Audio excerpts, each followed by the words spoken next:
diversity, social justice to improve student achievement and ensure growth for all. And I will turn it over to Dr. Weber. Thank you very much, Dr. Matthews. And I believe I have to share screen, my own screen, to get the presentation up. So one moment, please.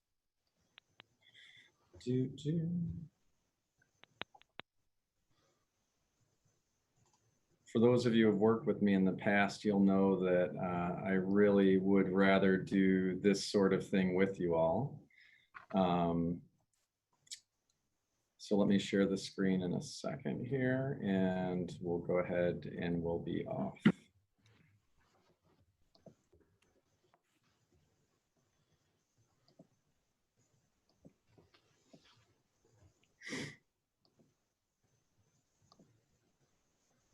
Okay.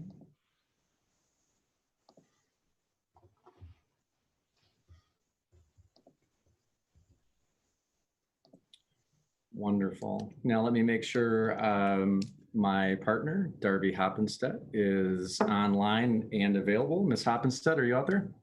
Good evening. Yes, I am. Wonderful. Thank you. So really, this was a presentation that, frankly, I'd hoped to share more towards the end of August. A presentation really that was rooted in what began with the murder of George Floyd and the events that occurred after.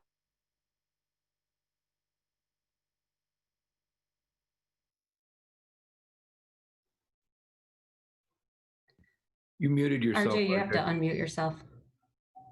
Oh, here, that's the difficulty, I think, with that is if I have earphones in, then it doesn't allow you to come through for whatever reason in a presentation mode. So bear with me because the audio could be a little bit difficult with this particular computer. So this is a story that really wanted to tell at the end of August. In light of what was happening after the murder of George Floyd, we thought it was important to do so. However, was asked to move this up a bit. So we're going to go ahead and Ms. Darby Hoppenstedt and I are going to share the past decade of work that we've done in the Novi Community School District, what we plan on doing going forward, and a little bit of a story to talk about how these things began and why they began. And we look at this as a tremendous opportunity to share with the community the work that we've done and the other opportunities we've had. So let me go ahead and get to the next slide.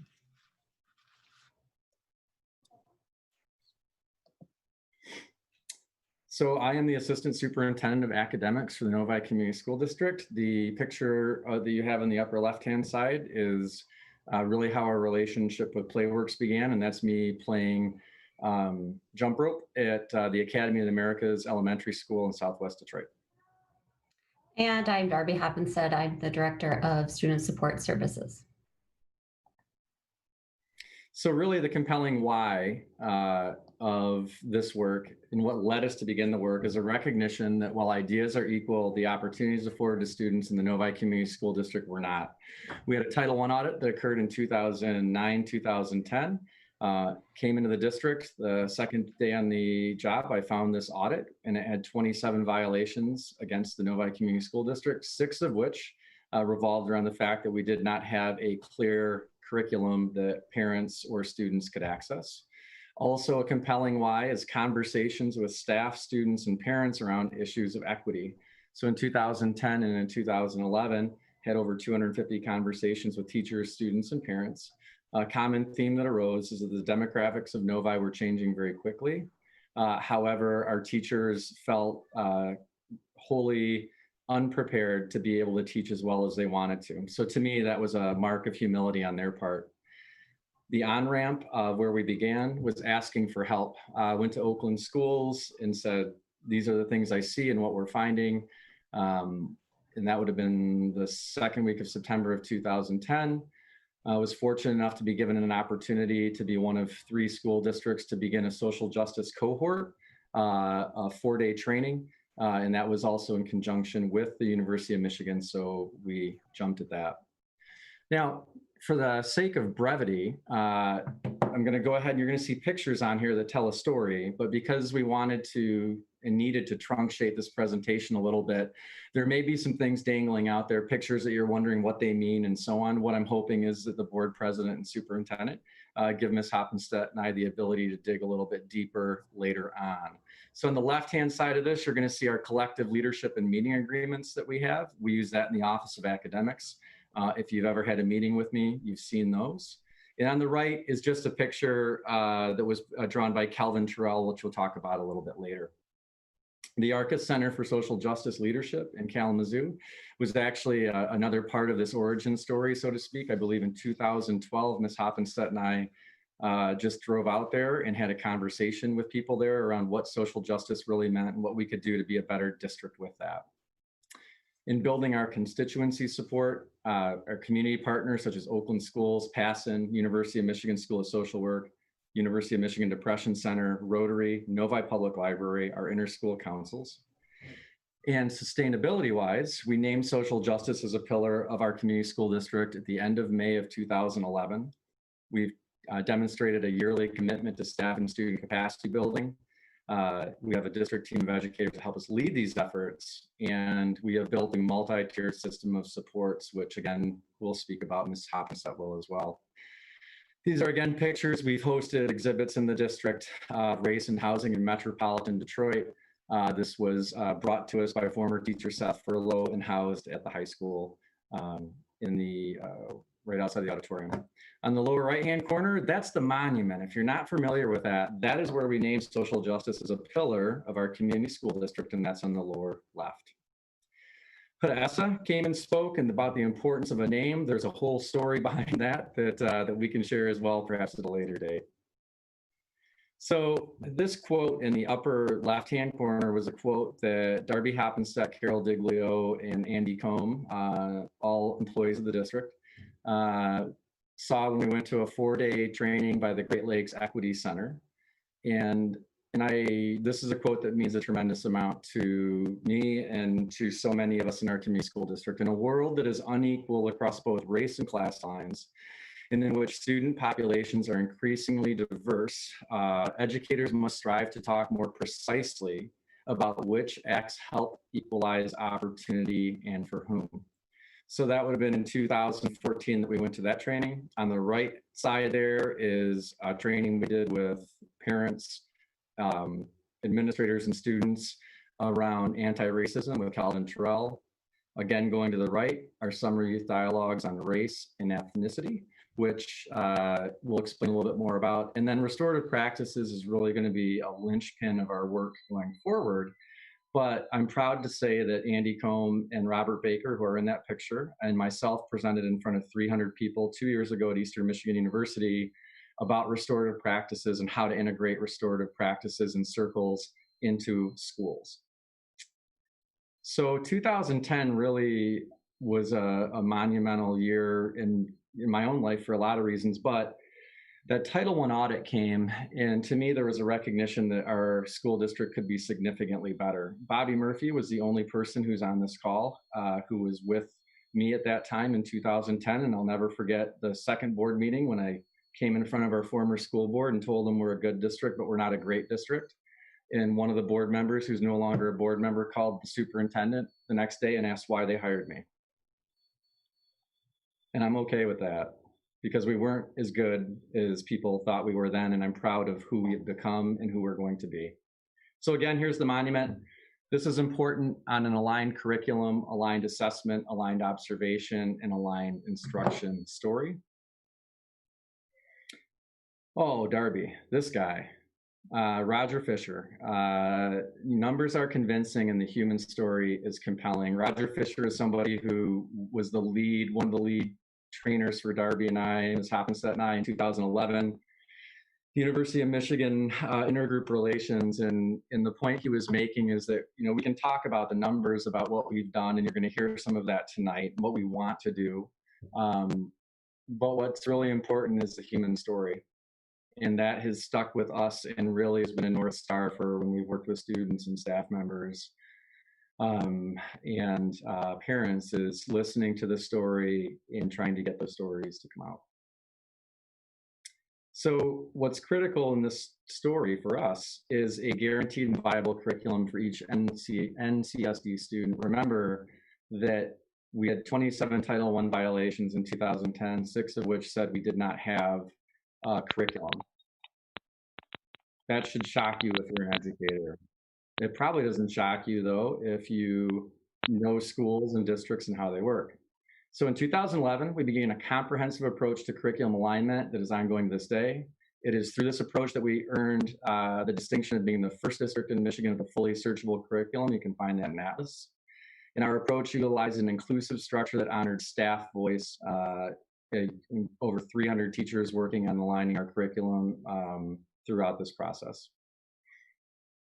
We began that intentional listening effort, and a theme rang out again very clearly. The demographics were changing, and staff members said that we need training into how to better serve students that don't look like us. And I thought that humility was amazing. The staff acknowledged the lack of diversity in the teaching ranks and the need for capacity building around better serving students from a variety of backgrounds. The final point, though, is really one that is of critical import to me, and it really ties into where Ms. Hoppenstedt's going to come in and tell a beautiful story. So some of you know Tracy. Her name was Tracy Cadwell at the time. Tracy Stevenson, former Novi Community School District board member. It was at a passing meeting in 2011 that Ms. Cadwell, an educator, asked me, Mr. Weber, why don't we have a response to intervention plan? Where is it? And I looked her in the eye and I said, Ms. Cadwell, we do not have a response to intervention plan. And we can't have a response to intervention plan because we don't have an aligned curriculum or aligned assessment or aligned evaluation. But I can promise you this, we will. And I am proud to say that because of the efforts of Ms. Hoppenstedt and a whole bunch of people in the school board that's willing to put the money behind it, we built a multi-tiered system of support plan, which is synonymous with RTI, that is envied by many. Ms. Hoppenstedt has been asked to speak to districts around the state to help them build their own plans. And I'm especially proud of that. I'm especially proud of the fact that when I was called out at a passing meeting, that I was able to acknowledge what we didn't have and what we were going to have. Okay, we'll speed this up. Let me look at this. So as you read through these pieces and the community can read them, you're going to see about our aligned curriculum, aligned assessment, aligned observation, aligned instruction. The key to think about, though, if you're not an educator, is if you don't have an aligned curriculum and if you don't have an aligned assessment system, then it's really very, very difficult to build an MTSS system, and it's very difficult to truly approach issues of equity in our district. So why these things are important, again, I just said it, you have to have that alignment. You have to have an ability to measure the progress and struggles that we have. So staff training and opportunities, curriculum capacity building, and curiosity. Here's a picture of Calvin Terrell, amazing individual, really opened a lot of eyes on racism, institutional racism. You know, I can say my own journey in the past 10 years has changed radically, is my own ability to see not only the privilege I have, but the things that we need to do as a community school district to provide opportunities for students. This picture, again, you'll see in the upper left-hand corner, working together with our students around these issues, student dialogues, which you're going to hear about, and then a little survey picture in the lower left is going to be part of our story as well. This commitment to the University of Michigan, you'll see the University of Michigan School of Social Work. That's Dr. Barry Checkaway, amazing man and mentor that Ms. Hoppenstedt and I met in 2011. So I think what's next, and Ms. Hoppenstedt's going to speak to these issues, and this is really for those of you wondering, what is it that you've trained your staff in? What is it that you've went toward? Ms. Hoppenstedt's going to do a fantastic job of really encapsulating that next. Thank you. And Ms. Hoppenstedt, you're just going to have to tell me to switch the slides. Sure thing. Thanks, Dr. Weber. So I will walk you through the content of staff training. And the first training that you'll see is what we call our social justice capacity building workshops. And that was the partnership that Dr. Weber spoke about with U of M and Oakland schools. And I see this as a foundational learning, to become an anti-racist educator. The work really begins learning about the individual, social identities that exist, such as race, gender, age, ability, religion, and how identities impact us as individuals. And then in turn, how those experiences can intentionally or unintentionally be brought into the classroom. And during this training, there's a focus on stereotypes and the dangers of fixed or overgeneralized beliefs about a group or a class of people, which can turn into bias, which can develop into prejudice, which may lead to discrimination, racism, and oppression. Yep, stay on that slide, please. And staff also learn about the concepts like microaggressions and the harm they cause our students and staff. And then I want to point out the LARA method. That is really a method that helps individuals practice the art of active listening rather than listening to respond. So it's important to be able to dialogue and listen to each other. And the LARA method of listening, affirming, responding, and adding is a method that is taught. Also, handling classroom incidences, which helps staff with the skills to effectively address situations that may arise. Okay, you can click. Thank you.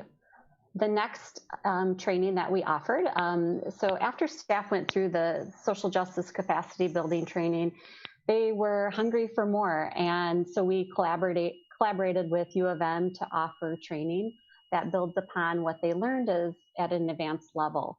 Participants were able to spend time considering our systems within the district and how to break down barriers that exist for marginalized groups. Next.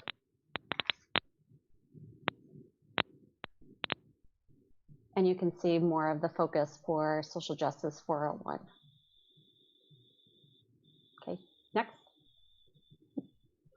Okay, so culturally responsive teaching is also a 4-day event, and that has been facilitated by Dr. Jay Marks, who is a consultant at Oakland Schools.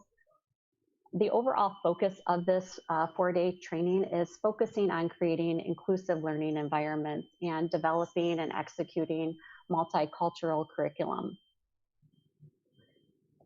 And that has been offered both at Oakland Schools and most recently, the last few years, within our school buildings. So, it's difficult at times to get people to, or large groups of people in our district to go to Oakland Schools. Okay, right, Daddy? He's okay. I think he was just very, very tired. Yeah. So, someone's on. Okay. So we've been able to bring Dr. Marks to our buildings and provide training for the entire staff, which the building principals that have engaged in this work have been very creative, scheduling wise, to be able to bring Dr. Marks in and have that training. Next. Courageous Conversations About Race is also a 4-day training that we've offered, and it's based on Glenn Singleton's book, Courageous Conversations About Race. There's a more narrow focus specifically on race for this training, and really the broad picture is the intersection of race, power, and privilege. In addition to, and Dr. Marks also facilitated this training, and then he also facilitates a training for staff on educating African American males, and several groups of staff have went through that training as well. So on this particular slide, we have attached a compendium of our social justice efforts from 2010 to 2020. That is a link that you can click on, and that talks about things that we've attended to from staff, students, community, and our district. Ms. Hoppenstedt, anything you'd like to say to that? No. Okay. So this picture from the school that we had, and actually within 30 minutes of our teachers being finished, the woman on the left, her name is Rebecca Hoff. She is a first grade teacher at Village Oaks Elementary. Ms. Hoffbauer put together this event in which teachers and community members lined up on 10 Mile Road to make sure that our community and our kids know and knew, especially our students of color, that they matter. And to her right is her boss, Dr. Alex O'Feely, who is the principal of Village Oaks Elementary. Here we have just another picture. I think that's Miss Grissinger and her husband. Miss Grissinger is a second grade teacher at Deerfield Elementary. Student opportunities, so many here, and this is really, if you want to get Ms. Hoppenstedt and I into an hour and a half presentation, we could do it for you on just this slide. So proud of our kids here and our students here. If you look at here, just too much to talk about in general. We're going to take you through a couple, but what you're going to see is, you know, whether it's working with the Damon Keith Center for Civil Rights at Wayne State University Law School. Just today, we had 3 of our students lead a 250-person presentation on student agency and student voice for the American Institute of Architects.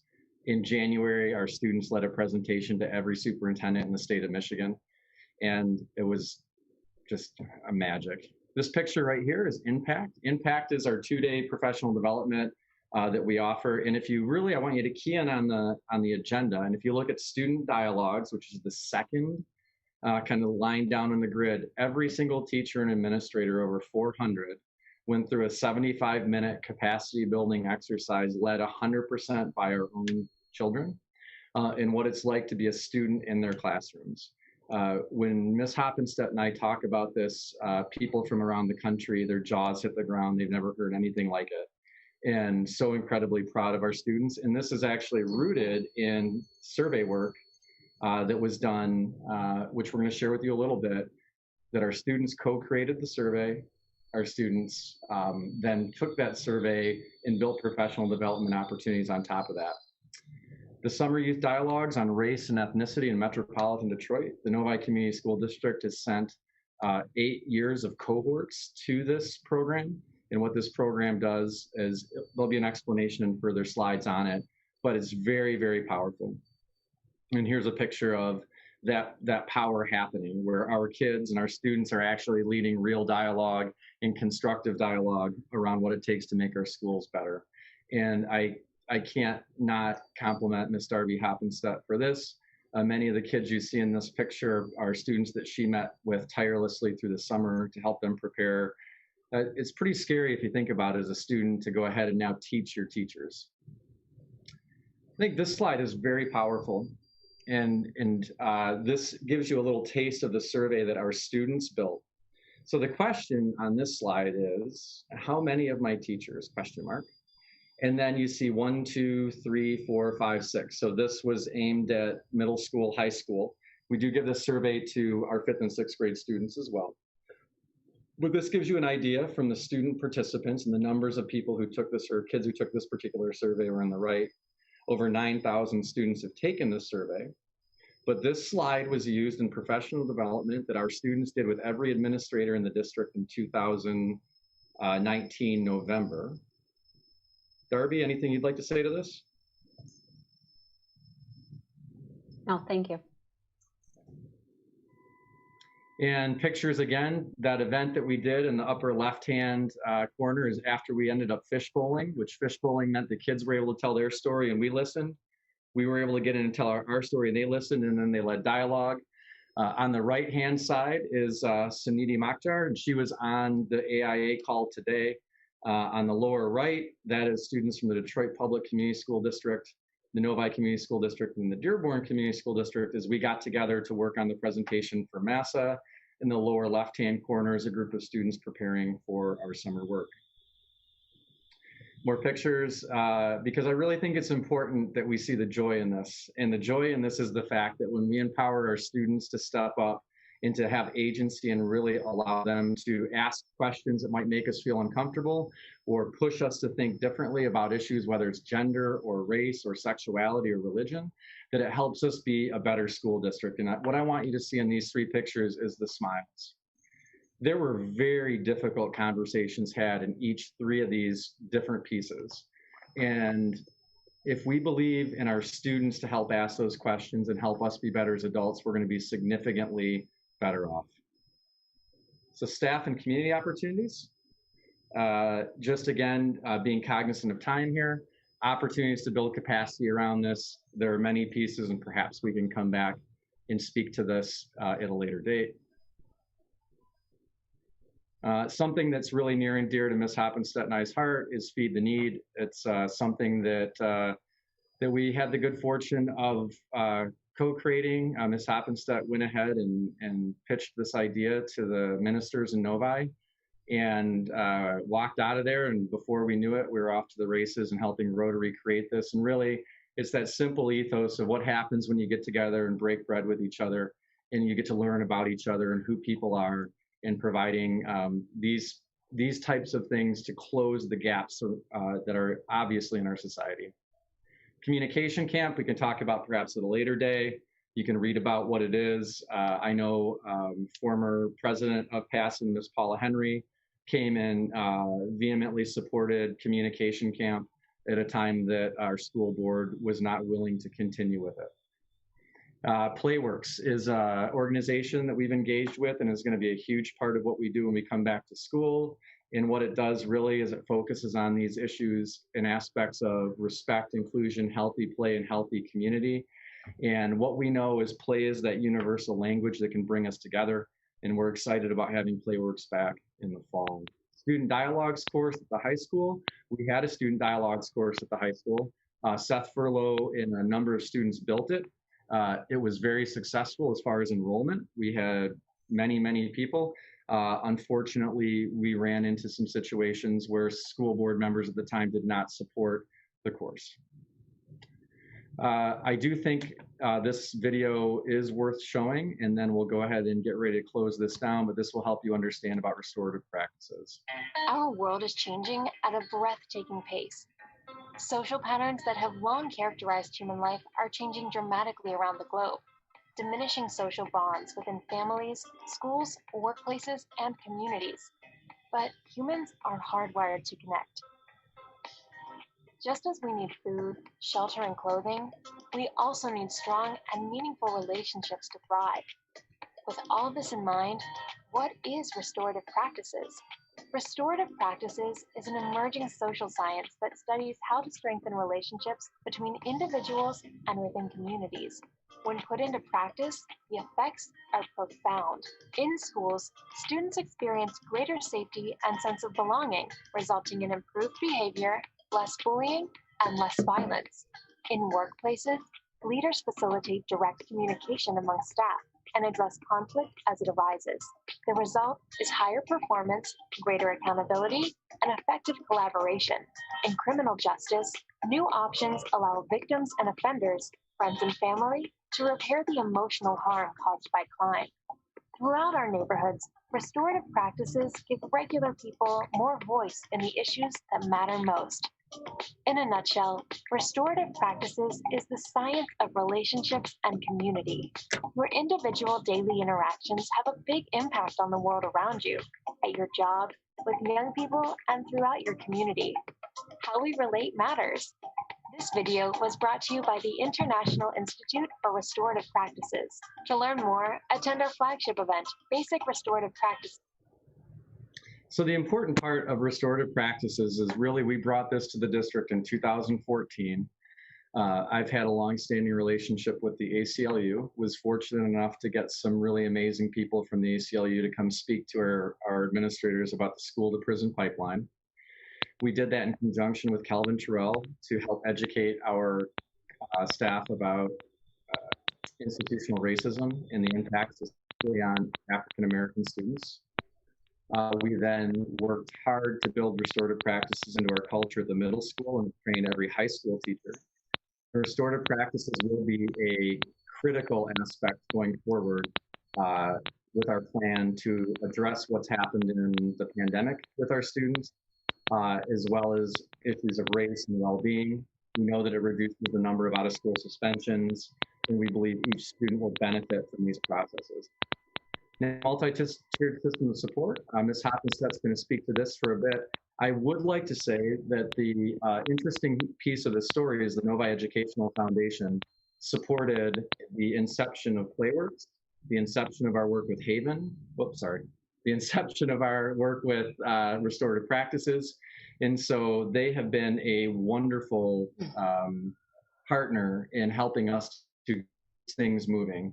So much love to the NEF for that. But as a curriculum geek, what Ms. Hoppenstedt's about to share with you right now, to me, if we really want to talk about the undergirding of social justice, if we really want to talk about the population and life,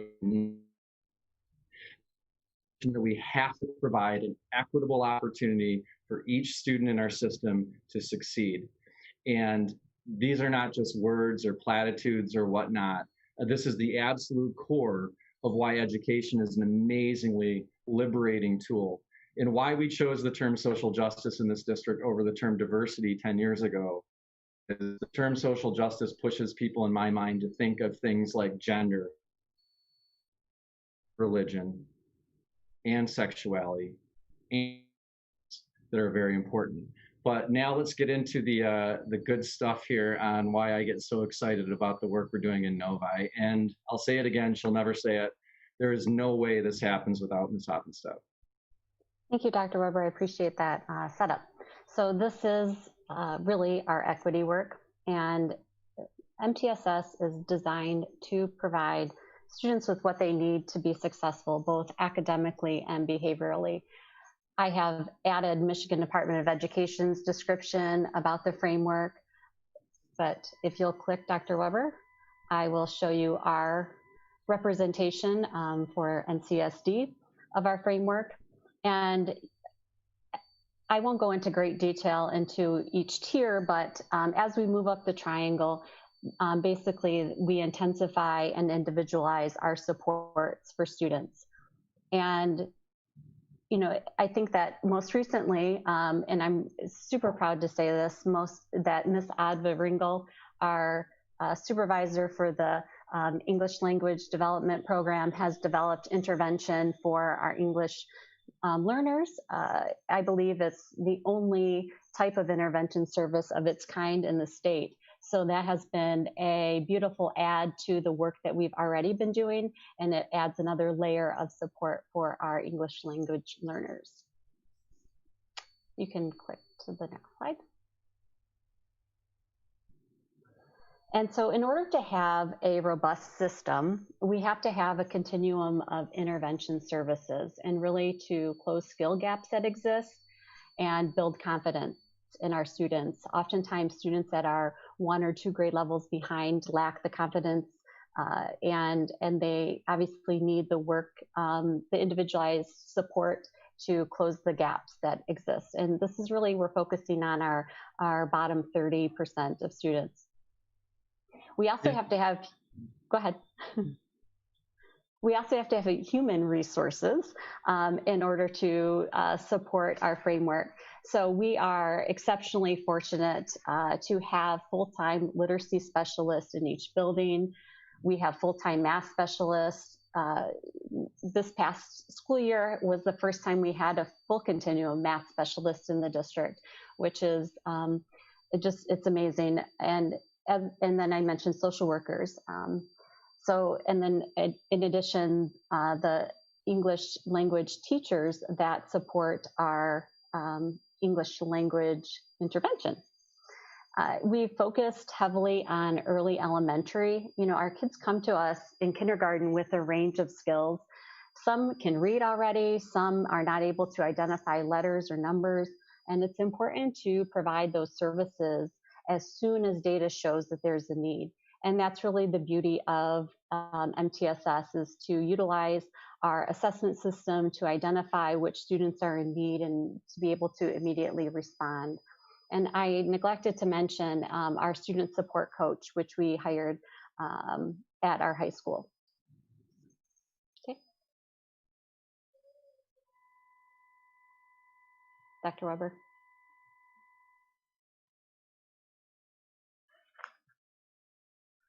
I think he's frozen, maybe.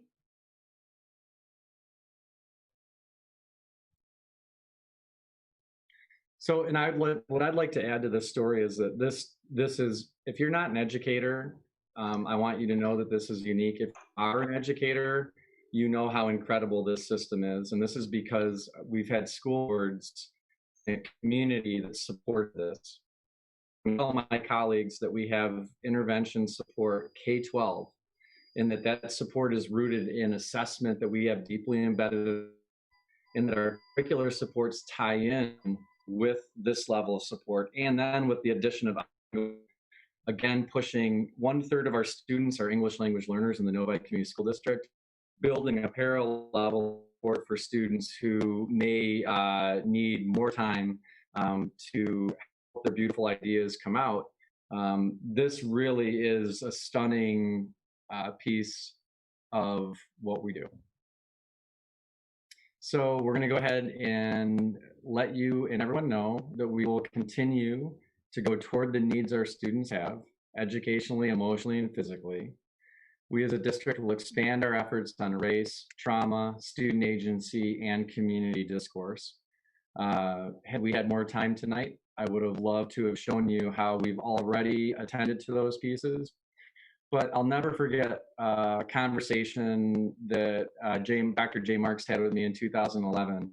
And it was after he had been doing some professional development in Novi High School, and I heard a couple teachers speak to the fact that when they were leaving the room, well, is there an expectation that we're going to be able to solve all of these issues? And I was really frustrated. And Dr. Marks said, RJ, you're going to go through your entire life really angry if you think that we're going to be able to change everything quickly. And you need to be in this for the long haul. And I really, really appreciate Dr. Many of our school board members currently and over the past who have supported these efforts. We looked around the country, it'd be hard districts that have done this. All that being said, it's not nearly enough.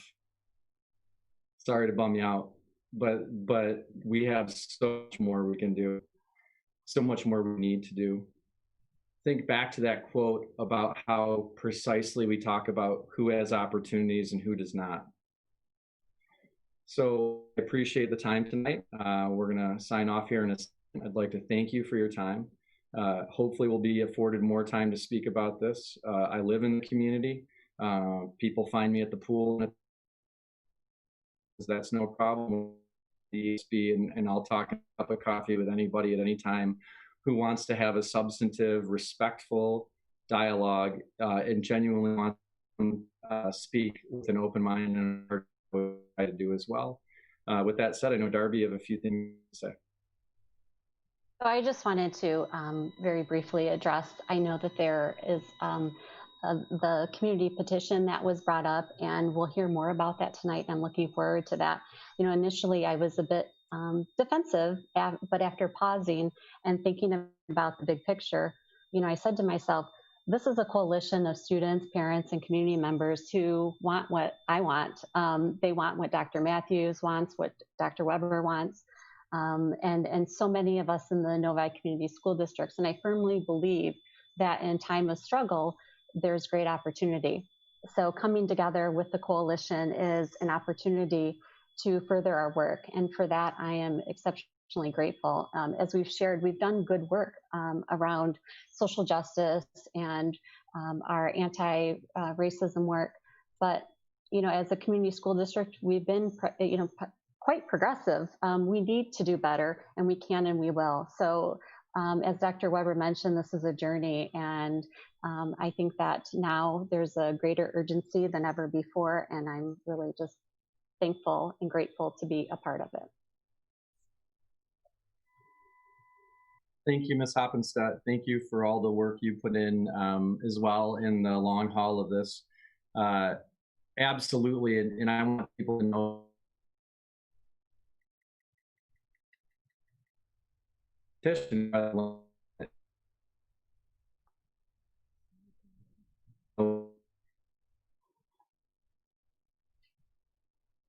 I think you're freezing up there, Dr. Weber. So we will, we wanted to bring this to the board and as a report tonight.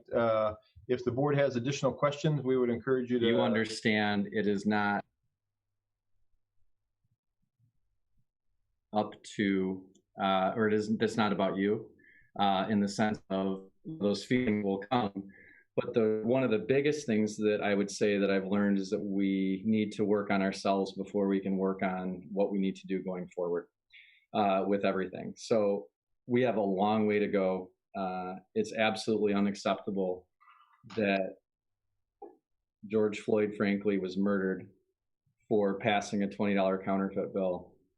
And if anybody thinks that the injustices that the Black community or people on the faced are new,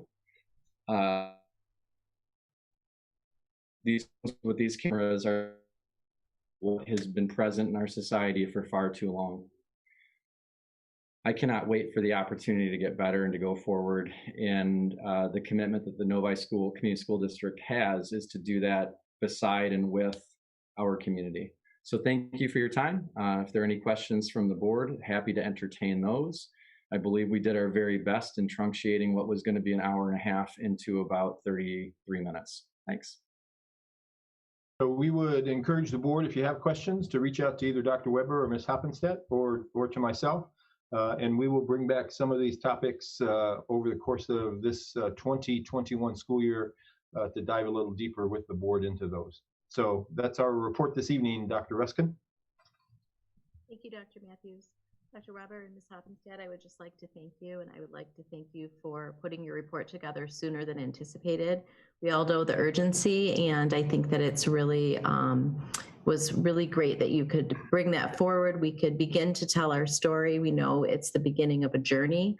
I reiterate everything that Darby has said, and we look forward to our Board of Education walking alongside of our community and alongside of our administration as we continue to do and tell our story, but to be better and make changes. So I appreciate that. Next up, we have comments from the audience related to agenda items. Our usual format would be if we were in person, we would fill out a card and come up to the podium with a 5-minute limit. Currently, we have an executive order from the governor that puts us in a Zoom meeting. So we have asked any public comments to be sent through a Google form.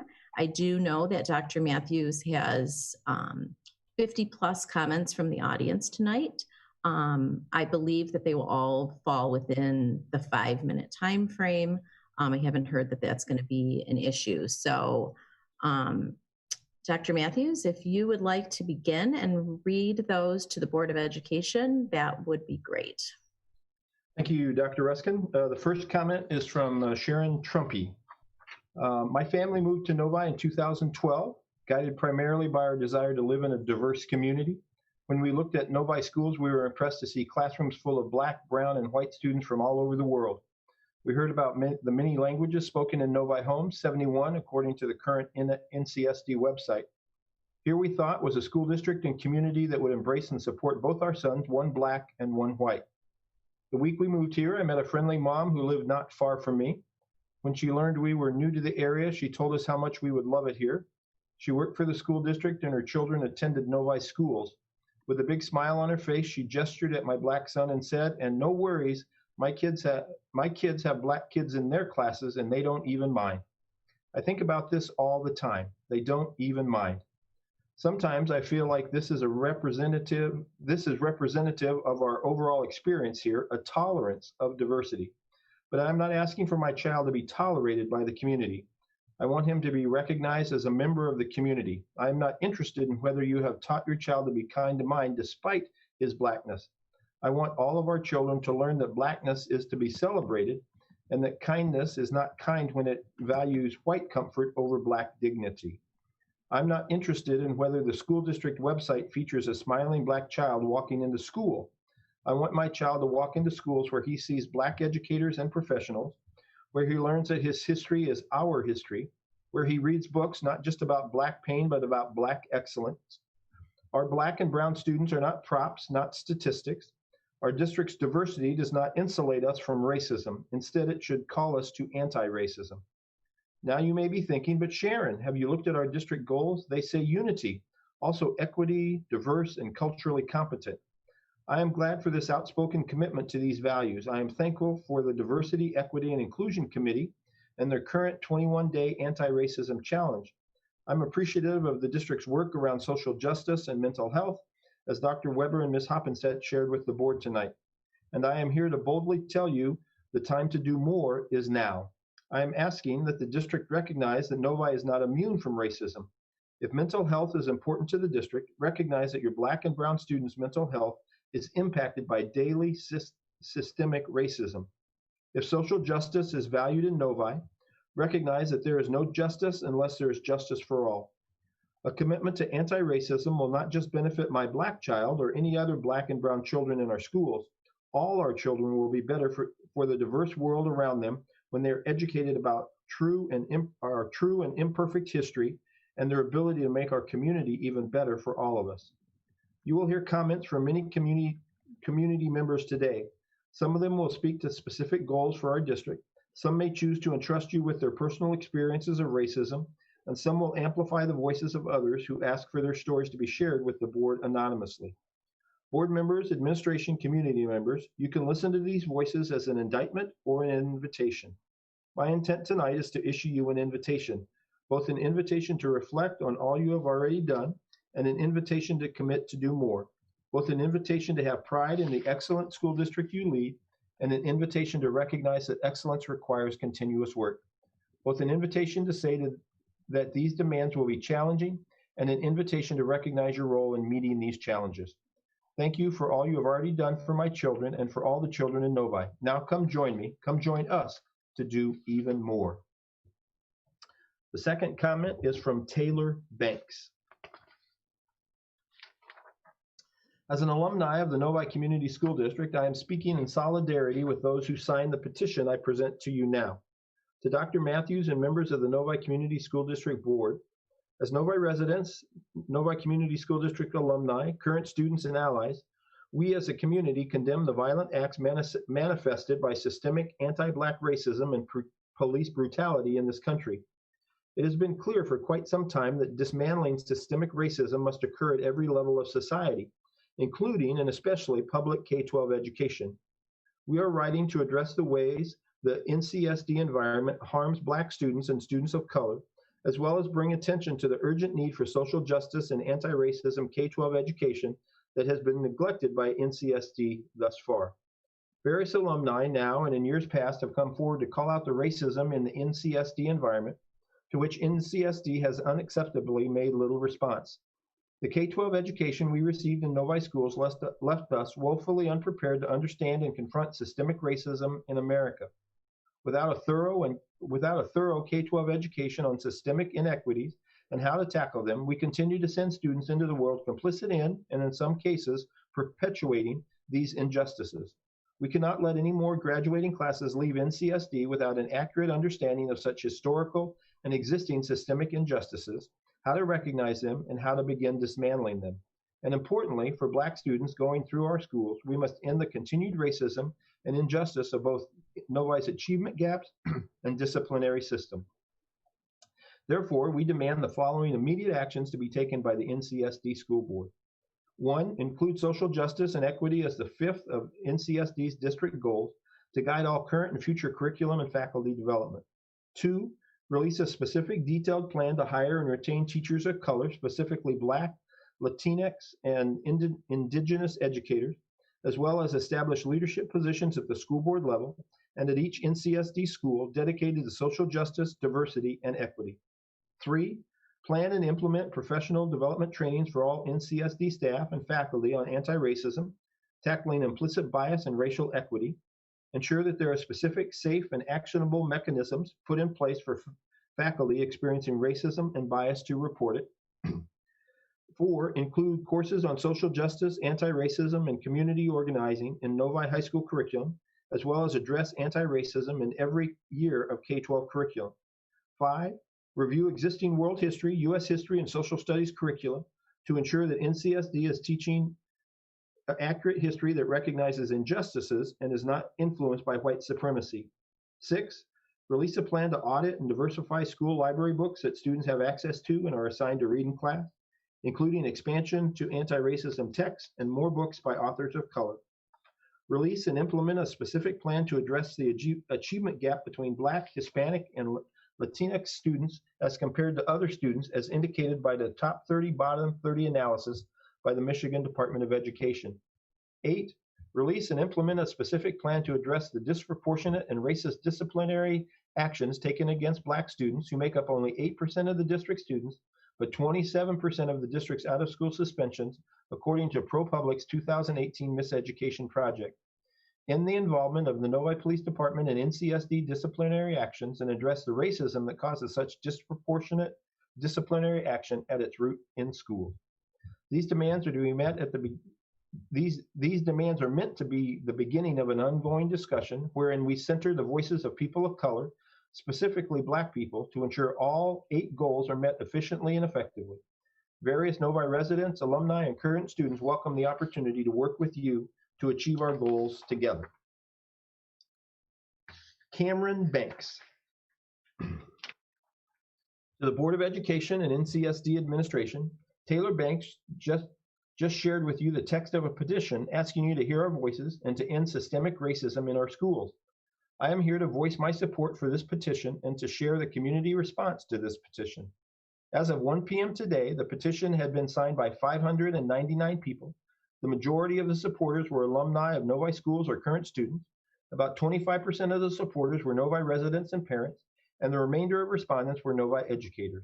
The names and affiliations of all those who signed the petition will be shared with the Board of Education and the administration via email. In addition to signing the petition, respondents were asked if they had anything they wanted to share anonymously with the administration and the Board of Education. Many Novi students, alumni, and educators have personal experiences of racism, but they do not feel safe in speaking out publicly. One of the ways that those with privilege can take anti-racist action is to lift and elevate the voices of others. Thank you to the parents, community members, and alumni who volunteered to comment tonight to support the petition and to use their privilege to give voice to current students, educators, and others. Thank you to each and every person who bravely shared their story. Board of Education members and administration, thank you for giving your full attention to each of these stories we are entrusting you with tonight. Tara Hurt asked, thanks to all who have been involved in the process of developing Novi's Roar. During unprecedented times for everyone, this is definitely uncharted territory. I plan to listen to the details supporting the email sent previously, but I would like a future opportunity to dialogue with you before making my family's return to school fall option selection. Is that part of your process included in your timeline? Thanks. Nancy Sproul. My name is Nancy Sproul, and I am a Novi resident and parent. From the anti-racism petition, I am speaking on behalf of current Novi High School student who shares this story. In elementary school, I regularly heard lunch ladies tell my Japanese peers that they needed to speak English. The last time I remember learning about Native American history was in 4th grade. I am a senior now. In U.S. history classes, there is a vast misrepresentation of our history. I didn't learn a lot of things that I now know are commonly left out purely for our comfort. On behalf of a Novi resident and educator, I share this response. The need for restorative practices training for all faculty is dire. The interactions staff have with students need to be restorative and trauma sensitive, not punitive and re-traumatizing. Serious PD and trained staff should inhabit all buildings, especially elementary, to support the staff as they interact with an increasingly diverse community during an increasingly traumatic time period. A Novi High School 2020 graduate shared this comment on the petition. Teachers not acknowledging when students say the N-word, pretending they don't hear it. Racism reported to student council advisors and they don't care. Where is the accountability? My friend was called China virus in class when she isn't even Chinese. The teacher did nothing. The kids who said the comment laughed and walked away. From a Novi High School 2008 alum, I share this story. When attending Parkview Elementary in the 90s, I was definitely one of the only Indian kids in school and was bullied mercilessly because of it. The principal at the time was objectively useless and didn't do anything to help the situation. After I went to 5th grade, things got better, but I was never comfortable around those students. The 2015 Novi High School graduate shared this comment on the petition. Before my first day of high school, some older friends, sophomores and juniors, were helping me get acquainted with the building. They showed me shortcuts, the less traveled hallways, places to be and places to avoid. One of those places was named Africa, described as the area where the Black kids hung out before and after school. On behalf of a Novi alum and educator, I share this response. As an educator myself, I would like to see more people of color enter the field of education as K-12 educators, especially in areas that lack certain elements of diversity. From a Novi resident and former NCSD educator, I left NCSD after 4 years of daily microaggressions and the overall racist system that left me feeling unsafe, unwanted, and broken. From Ian Reed Twiss. My name is Ian Reed Twiss. I am pastor of the Holy Cross Episcopal Church in Novi. I'm here in support of the anti-racism petition and lend my voice to those who signed the petition and ask that their story be presented to the Board of Education. A Novi 2012 alum shared this story. We had a section of school called Africa where the African American and Black students were forced to congregate. I, as an Indian woman, had to assimilate to whiteness in order to survive the social spectrum at Novi. Being an athlete and having predominantly white friends meant my voice was silenced. I had coaches tell me they would send me back to India, people calling me Slumdog Millionaire, teachers that mocked my ethnicity and said that they liked me better than other Indian kids because I was more normal and involved in things outside academia. There were constant microaggressions, and when I would speak up about being made fun of or having kids throw out my foreign lunch my mom packed me, I was told I was being a drama queen. The 2019 graduate shared this. I remember clearly the area where the bus drop off at the high school is being referred to as Africa because that is where a large population of Black students would hang out. I never had a non-white teacher the entire time I was in Novi. Only after I went to MSU did I have a Black professor my junior year. A Novi 2013 graduate shared this. My 6th grade teacher at Meadows called Orchard Hills, the elementary school I attended and lived near, ghetto. Even at a young age, I was distraught by this comment. Novi is beautiful because of its diversity. Educators and other leaders in the district need to understand and be extensively trained in DEI plus CRP. A Novi high school student who graduated this year has to say, I remember a math teacher asked me why I wasn't good at math and that I should be because of my ethnicity, Asian. If you look at the high school, majority of groups of kids are segregated into their respective races. My friends and I were bullied for being friends because we don't share the same skin color. This is a problem at Novi and it needs to be addressed. The 2016 Novi High School alum shares this comment. Black students were treated differently. Black girls that were smart were told they act white. Places where Black kids hung out were called Africa. A current student at Novi High School states, although I personally haven't experienced firsthand racism, I've seen a lot of people experience it, and it usually centered on the type of language people use. For example, using the N-word when you are not allowed to, or using the word gay as being synonymous with being lesser. A 2015 Novi High School graduate recalls, during 8th grade on my tour of Novi High School, the area labeled Africa was specifically pointed out. Students made it a point to inform other white students of this nickname. Was it my tour guide's intention to reinforce racism? Probably not. Did this impact my views entering Novi High? Unfortunately, yes. It is time to end the racist culture that exists in the Novi School District. Adrian Haslam. My name is Adrian Haslam. I'm a parent of children in the Novi Community School District. I'm here today in support of the anti-racism petition, and I am lifting up the voices of respondents who requested that their words be shared with the Board of Education. A current student at Novi High School writes, I have several, if it's okay for me to share. One, I remember the first time we talked about slavery in school. First grade class of 2022 sat huddled on the carpet in front of the smartboard. I sat next to my two best friends at the time, neither of which still attend Novi schools, one of them being the only Black girl in the grade. We likely latched onto each other for that reason. Until I transferred from my primarily Black public school in the Bronx to primarily white Novi, she was the only one. When we learned the only enslaved individuals were Black, every student in the room turned toward me, my friend, and the only Black boy in the room. For some odd reason, the only Black students of Novi Woods' 2010 first grade batch were in the same class. All eyes were on us. I don't know why. None of my ancestors were slave. I'm a product of immigration. Even at 6, that was something I knew. If the teacher noticed, she didn't say anything. That was the first time I realized that my differences as a Black girl carried over to my schooling. By the way, the glances didn't stop. Even in high school U.S. history, I was a target of unwanted attention. I can't tell you how many times I've had to pull up a matrix trying to ensure that nobody touched my hair. No matter what I did with it, it was the target for wondering eyes and grabby hands. No matter how many times I said no, someone still ended up wrapping their fingers in my braids, knocking my beads together, or making comments on how fluffy or oily my afro was. I clearly remember a girl in third grade yanking my braids 2 or 3 days after I got them done. This may not be common knowledge, but getting cornrows or box braids done is a long, painful process, and even more so for my 8-year-old tender-headed self. I told her not to touch my hair because it still hurt, and on her way back into the classroom, she did it anyway. I had the reputation of being scary, tough black girl to maintain, so I didn't let myself cry. My dad is a jovial person and likes to make lasting impressions on people, no matter how long they know each other. This applies to parent-teacher conferences as well. So I've gotten quite used to teachers mentioning to me the next day how interesting of a person he is. I don't mind it. I do mind when they comment on how good my parents' English is, or say something offhand about their accent. Of course, my parents speak proper English. Everyone in Nigeria speaks English. It's the official language. In slight continuation of that, my name is long and unfamiliar, so I understand people being off-put by it. I know that on the first day of school and with the occasional substitute teacher, there will be stumbling and all eyes will be on me when I interject with the shorter name I've had to adopt to accommodate people's unwillingness to learn my name. It doesn't make it less embarrassing when someone comments that my name is exotic. I can handle beautiful, and even though I have anxiety, I can take being asked how to properly pronounce it or where it's from, but being called exotic is an insult to me. I feel like a bird in a zoo, and it's humiliating.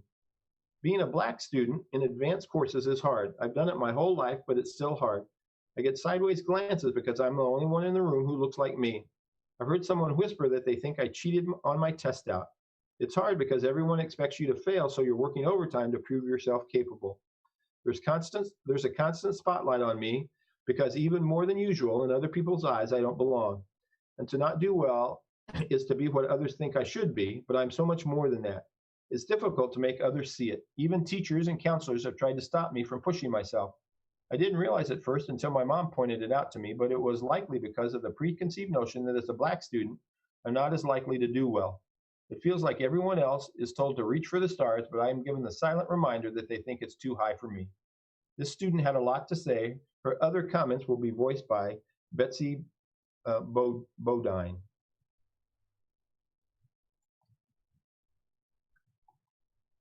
Betsy Bodine. My name is Betsy Bodine. I'm a Novi Community School District alum as well as a parent of children in NCSD. I am here in support of the anti-racism petition. I'm using my voice to share the words of a current Novi High School student who responded to the petition. She had many personal experiences of racism to relate. 5 of those stories were submitted to the board by Adrian Haslam. The student also shared these experiences. Novi Middle School has no black teachers. The only adults black students see are the janitorial staff. What is that supposed to make us feel like? Who are we supposed to look up to or trust? Novi Woods, at the time I attended, had no black teachers. From that young age, you've limited what is supposed to be considered normal.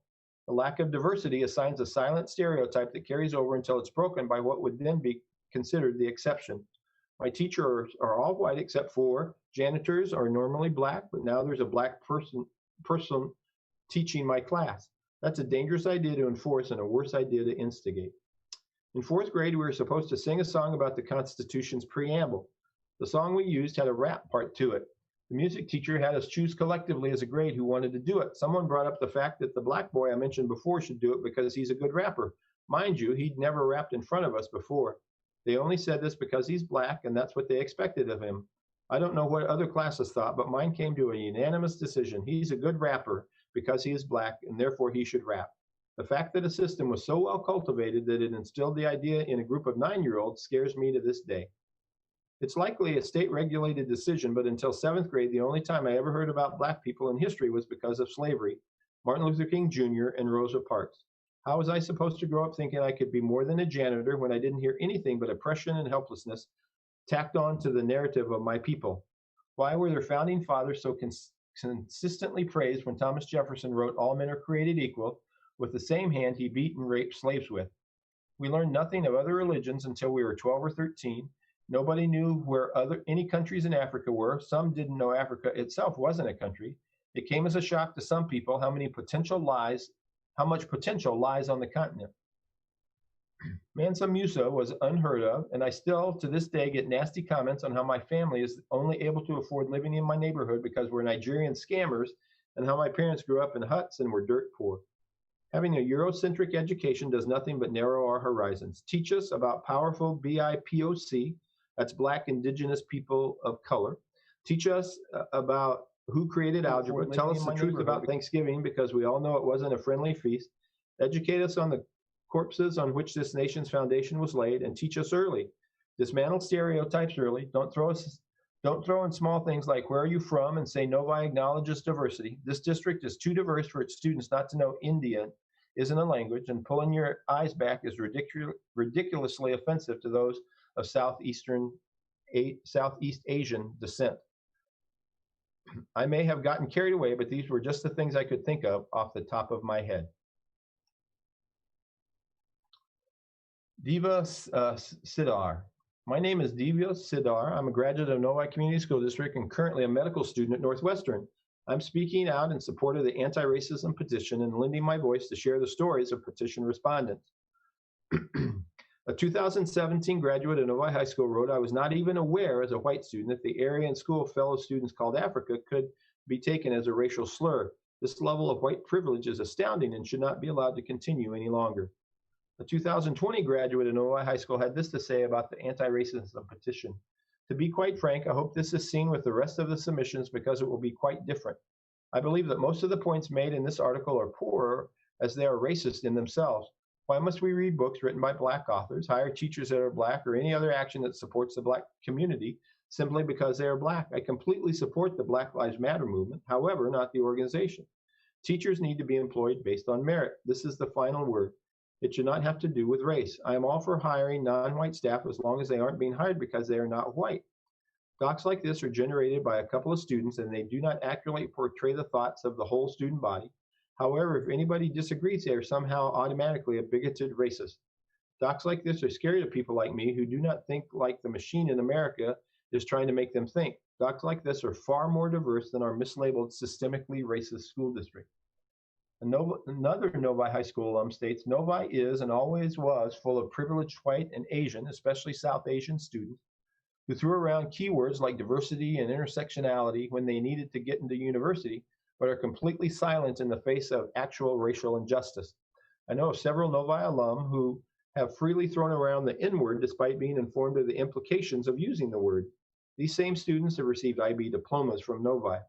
Over the past few years, I've had the misfortune of attending university with many of these students as well, and saw them grow from being uncivilized rude teens to now young professionals and students entering society with their unchecked and privileged upbringing, further cultivating the detrimental effects of their racism and xenophobia, trickling into the real world through post-grad schools and careers. If Novi truly wants to call themselves a diverse and equitable institution, I call upon the administration to have these very difficult conversations and ensure that repercussions are in place for any students with racist and xenophobic values and comments. I definitely think Novi has fostered a culture where privileged students think they can get away with saying whatever they want and doing the bare minimum for society as long as they can fake it on their applications. I want these students to be held accountable for their actions and to genuinely work on being anti-racist and intolerant of racial injustice within Novi schools and the walls beyond. Audra Holdorf. My name is Audra Holdorf, and I'm a parent of 2 children in NCSD. I'm in support of the petition to end systemic racism in NCSD. I'm also raising up the voices of those who signed the petition and ask that their stories be shared with the Board of Ed. 2010 Novi High School alum stated, very good school. Racism is not an issue in Novi. Keep doing a great job. Thank you. The 2020 Novi High School graduate shared, I was called a terrorist. My headwear was inappropriately touched by another student and was reported to the administration, and only one out of the group of students was held accountable. A Novi resident and alum wrote, I've lived in Novi since 1968, and I'm still here, and I'm still here, put my kids and now my grandkids through Novi schools. Plus I went there and I'm proud of Novi schools for all they've done over the years. A 2016 alum shared, as a student of Novi, I felt that I lacked a lot of education on racism and microaggression. I wish I was taught the impact that ignorance had on minority students. We don't learn anything about racism and how systemic it is. I feel like a lot of the history we are taught is all repeated through one of the grade levels and there's nothing significant to it. I wish we learned how important it is not to use language which was not intended for us, racial slurs, for example, the reality of systemic racism, why exactly did people suddenly leave Detroit, and much more relevant topics such as that. I feel like I was not prepared by Novi at all, and along the way, my ignorance may have unintentionally impacted people in a very negative way. As a minority myself, not Black, I feel like we are not treated respectfully by white students. Microaggressions and stereotypes are beyond normalized, and I feel like an appropriate education would put a stop to that. A Novi educator and resident wrote, lately I've been doing a lot of reading in anti-racism and working within to recognize my own implicit biases. It's imperative that all staff members do this work because without knowing these thoughts, they could harm students. These beliefs that could be unbeknownst to are unjust, and we need to teach ourselves along with our students so that school and life is equitable. We have a pillar of social justice, but I don't see it being attended to. A Novi High School alumni shared, my high school bio teacher told me to go back to my country if I wasn't happy with current politics. Absolutely unacceptable, and yet because he was a teacher, I had no sense of how to react. A Novi resident wrote, all of the items listed on the petition need to be addressed immediately. In the last 2 years, nearly 60 teachers were hired and none were African American. Without these voices, the district continues to spread bad history and does not tell the real history of African Americans. They have had several racially motivated incidents that get swept under the rug as not important. We demand action now, no more lip service on diversity and how the district tries to be equitable. Make changes now. We will not stop until things change. The 2019 graduate of Novi High School writes, teachers and students calling a section of the New Wing Africa, teachers having lower expectations for minority students, students constantly saying slurs, and when things are reported, administration does nothing. Black students are policed way more than any other demographic. Fix it. Another 2019 alum had this to say, upstairs there's an area called Africa, and for the 2 years I was at Novi, I reported it and they didn't do anything. Another situation is dress codes. White girls get to wear whatever length they want, but a Black girl like myself wear just the same thing. I'm either forced to change or go home. Cameron Trumpy. My name is Cameron Trumpy. I'm currently a student at Novi High School. I support the petition to address systemic racism in the Novi Community School District. I'm lending my voice to share the stories of other students who signed the petition and wished for their words to be shared with the Board of Education. One current student wrote, one time I got my hijab pulled off in front of a teacher. I ran to the bathroom crying while she just stood there and did nothing. She didn't report it or anything. The next day, when I went to another teacher and told him what happened, he asked me to forgive him or tell a counselor, meaning he wasn't planning on telling anyone that it happened. This happened at Novi Meadows 3 or 4 years back. Another incident that happened was that I was told to go back to my country in front of a Novi High School history teacher, and she stood there and pretended not to hear it. This happened in the 2019-2020 school year.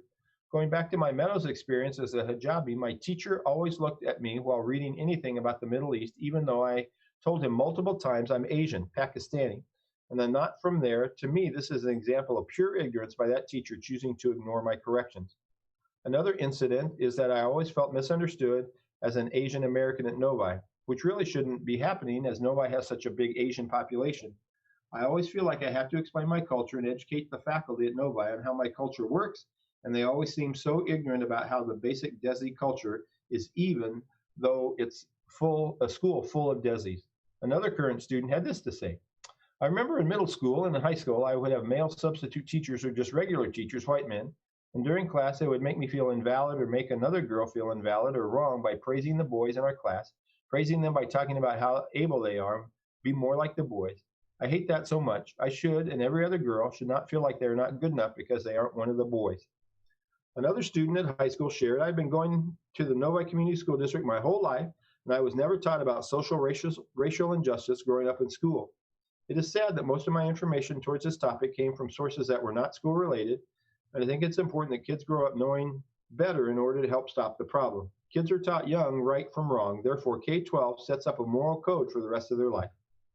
Another current high school student wrote, in class, a lot I've been called on to speak on the African-American half of things by teachers and students, and I can't count how many times I've heard slurs at Novi from non-people of color. Another current high school student said, I feel like when I was being taught in history class, there was a lot of times when white supremacy wasn't being pointed out, and some students won't ever learn if it's not from school. A student at Novi High School stated, my 8th grade English teacher had given me a few low grades on my papers throughout the year. Because of her lack of feedback on how to improve my writing skills, my mom wanted to come in and talk with them. When I told them that my mom wanted to come in and meet with them, they refused to meet with her and said because she is an immigrant, she wouldn't understand English. Even though I told them that both of my parents were well educated and went to college, they refused. David Trumpy. I'm a Novi resident and parent of 2 children in Novi schools. I am commenting in support of the petition to end systemic racism in our school district. I'm also here to share the words of Novi residents, alumni, and current students who responded to the petition. The 2012 Novi High School grad recalled it was a long-running joke to describe an area in Novi High where many black students hung out between classes as Africa. White kids were conditioned to be scared of this part of the school, which was, of course, harmless. This is a terrible example of how segregation takes new forms when we're raised to fear black people, our brothers and sisters. I hope today's students of color do not experience racism. Another alum wrote, I have never seen the racial inequalities that were so prevalent around Novi High School. I never saw them because I wasn't taught about them. My place of education severely let me down in my education about racial injustices. They made me believe it was a thing of the far distant past. They ignored the fact that it was going on today in their own schools. Novi Schools needs to do better. A 2011 alum wrote, Novi had a lot of different ethnic minorities, which was good, yet racism was still very present when I attended. In high school, there was an area of the high school where most of the black students hung out and people called it Africa, which honestly I took part in at the time, but as I look back and reflect, I had no idea how hurtful and racist that was.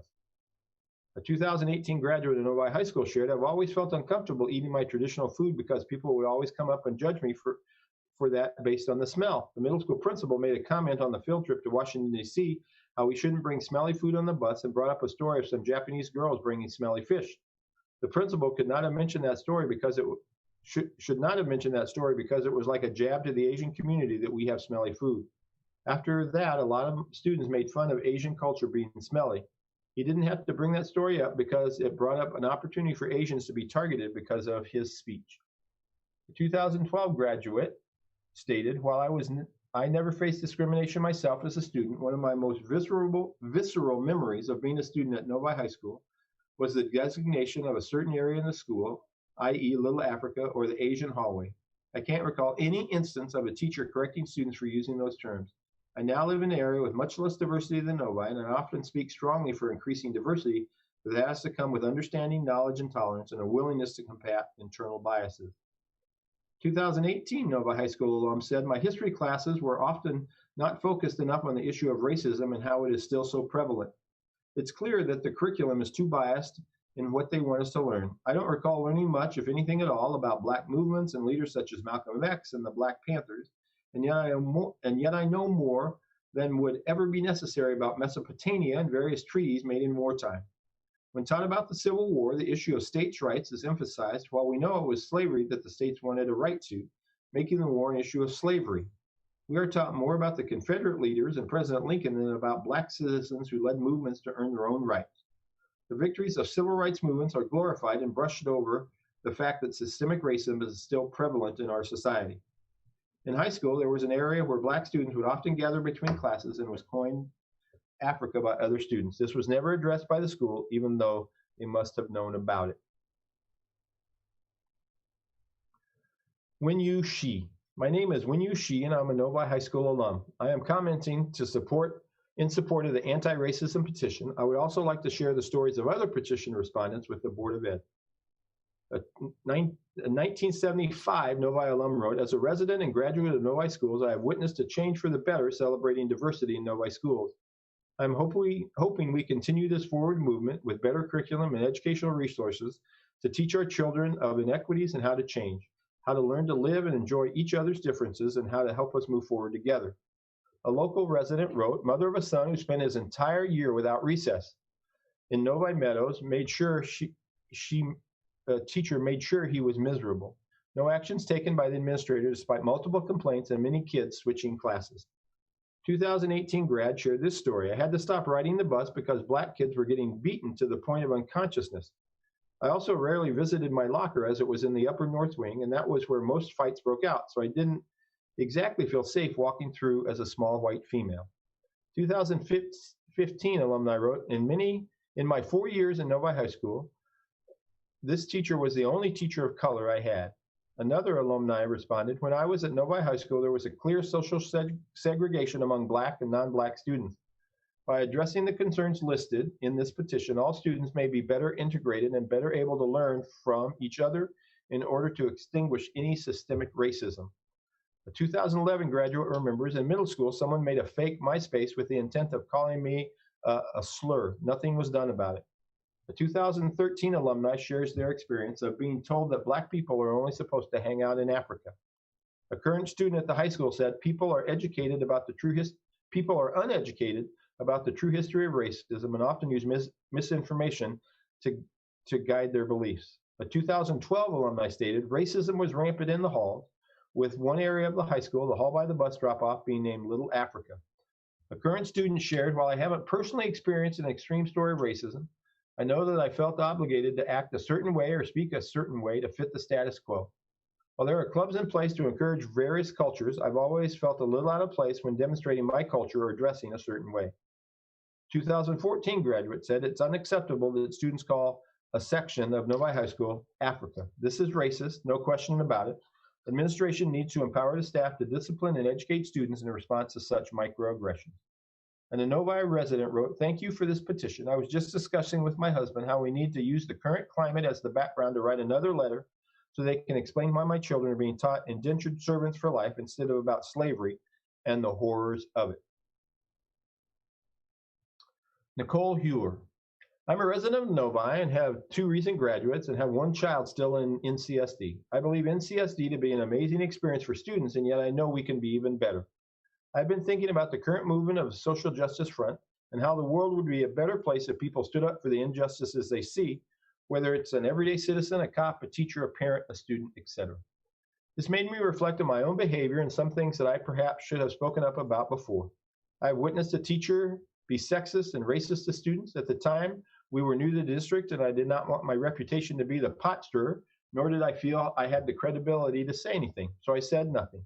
I have stories from a specific child about racist tendencies from a different teacher, but because it was just that kid's perspective, I didn't know how to take action on what a child sees. Our society does not always value or believe children's perspectives, even if I value and believe my child. So I said nothing. Instead, I taught my child how to handle working with people in authority who misuse their power. I've heard stories from my kids about racist and sexist things that other students say, but kids will be kids and it is their parents' job to teach them how to behave, so I said nothing. All of these things, I now see that I should have said something, but I didn't. So why didn't I say anything on events that I witnessed or knew about and felt were wrong? I did not raise my hand and tell people who could make a difference in righting a wrong. I'm not proud that I have not always stood up, but I do feel that speaking up is hard. It makes you feel vulnerable, and the risk of possibly not being perceived well or believed is added to the strain. I am an active member in our community and school district. I have great relationships with parents, teachers, and administrators, and I still have said nothing until now. Why? Perhaps it is a personal weakness or fear of how reporting such action could hurt my kids, my family, or me, or perhaps it's a human flaw. I really do not know. What I know is that it needs to change. I believe that if I am not comfortable speaking up, then there are others who are not comfortable as well. I'm thinking about all of this in the context of being anti-racist and anti-sexist and how we need to speak up for others, and I am thinking that speaking up creates a self-vulnerability that can be hard to take on. I know that NCSD has an anonymous tip line. I also know that I do not feel comfortable using that tip line for big issues. That is not fair. I realize as you have provided a process to address the concern, but I am trying to be honest and realistic in approaching this issue because I see that something needs to change. I do think the anonymous tip line is part of the solution. However, I strongly believe that there needs to be more than one way we're trying to tap into this. So what am I asking for? I'm asking that NCSD take a very serious look at institutional racism and sexism within its own constructs. I'm asking for NCSD to seek feedback on these issues to help take away the stigma of speaking up so that people can and will share their experiences in order for NCSD to be a safe place for all students. I'm asking NCSD to think of different ways of reaching parents and kids for feedback on issues that go beyond academia. I know that it is a messy request given that you are a school first, but the reality is we are a community too. We have responsibilities as community members to protect and provide opportunity to all of our members, and we cannot protect them if we do not know where their true fears are. We cannot know what their true fears are without providing a safe and comfortable forum for them to share. A few years back, NCSD started talking about mental health at a time when that was something of a taboo topic. I think we have another taboo topic that we need to break open. This feedback in no way takes away from how great I think our school district and our community are. Social justice is an area where we can be better, and we owe it to our community to try to be better. Thank you for your time, energy, and thought in making NCSD a wonderful community. Jason Haslam. My name is Jason Haslam. I am a Novi resident and parent of children in the Novi Community School District. I am commenting in support of the petition to address systemic racism in NCSD. I'm also lifting up the voices of students, alumni, educators, and residents who share their personal experience of racism to be relayed to the Board of Education. A 2016 graduate wrote, I am sure this has been shared before. However, I'll never forget the designated name of the atrium at the end of the science hall being called Africa.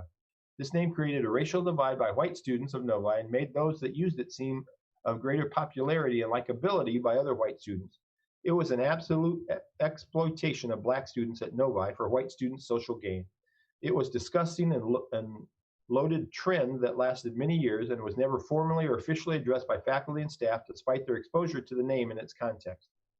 Another alumni remembered, during my time at Novi High School, one of the most influential teachers I encountered was, the name is redacted. As an educator, he engaged the class in meaningful discussion. As a human being, he was sure to encourage the building of good character. I would see him actively in the halls, taking care of litter, engaging with students, and setting the bar for being excellent to one another. A 2017 graduate wrote, my senior year of high school, I signed up for a class called Social Justice Dialogue, ran by, the teacher's name is redacted, and was extremely excited to take this class because, one, you had to apply and be accepted to take it, and two, it touched on a lot of topics that are important and also controversial. The description of the class was, this class aims to increase dialogue on race and ethnicity among high school youth at Novi High School in metropolitan Detroit, one of the most segregated metropolitan areas. This class significantly shifts the dynamic of a normal course in that each student in this course is an expert. The content of the class is our own personal experience, observations, opinions, and emotions. All students are equal members of this community and therefore experts on the experience of race, ethnicity, and issues of social justice within it. Young people representing the demographics of our school community participate in structured intergroup dialogues that focus on race, ethnicity, and other topics around social justice issues. In an increasingly global society, our ability to communicate effectively with those who are different than us about difficult issues is no longer an ideal, but a necessity. Through this course, students will gain the skills they need in order to be able to engage in such dialogue and also have the opportunity to explore issues of interest to them, which was found in the 2015-16 catalog. This class was later canceled, and I did not get the opportunity to take the class. There was not an official reason why it was canceled, but a lot of people speculated it was too political and controversial, which was very frustrating. This class is a perfect example of how Novi needs to step up and address social issues. A class similar to this description would be a great course to add to the required classes in Novi. I know I was extremely excited to take this course because I knew I was going to learn a lot and hear a lot of different opinions and sides. Savaraman Sidar. I'm a parent of a Novi graduate and commenting on support of the petition to end systemic racism in the Novi Community School District. I'm also sharing the responses of those who support the petition and one of their stories related to the Board of Education. A 2010 grad responded, I definitely agree there is work to be done regarding history courses, especially after speaking to students who had other K-12 experiences. It further brings to light what needs to be changed in NCSD. Specifically, a friend who grew up in Philadelphia mentioned how their school system, they offered a Black history course which highlighted the inaccuracies typical U.S. history courses taught. This was never an option in Novi. Additionally, the English courses offered with NCSD also need improvement. It's especially evident within these courses that the students who are in honors are favored, and it almost as if students in non-honors courses are given up on. The non-honors students are never worked up to the honors level. It's more so if you show up for class, you'll pass. All students should be offered the same opportunities to succeed.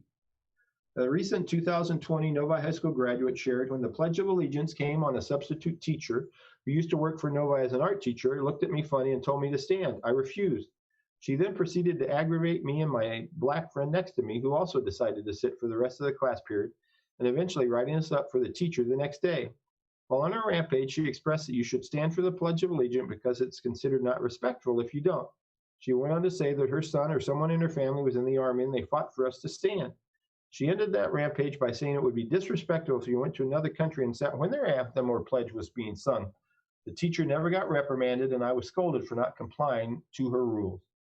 The 2014 alumni wrote, I spent my entire high school experience knowing there was a section of the high school hallways referred to as Africa because that was where all the black students hung out or had a locker there. I also believe our U.S. history curriculum is in need of major changes.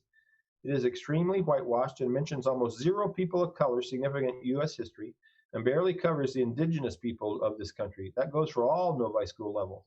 There should be a specific section in Novi High School curriculum that focuses on systemic racism. Another alumni recalled tons of kids used the term Africa to refer to where African American kids hung out, and no one did anything to stop it. I constantly heard kids make fun of students of different colors, ethnicities, backgrounds, and no one punished them or reprimanded them.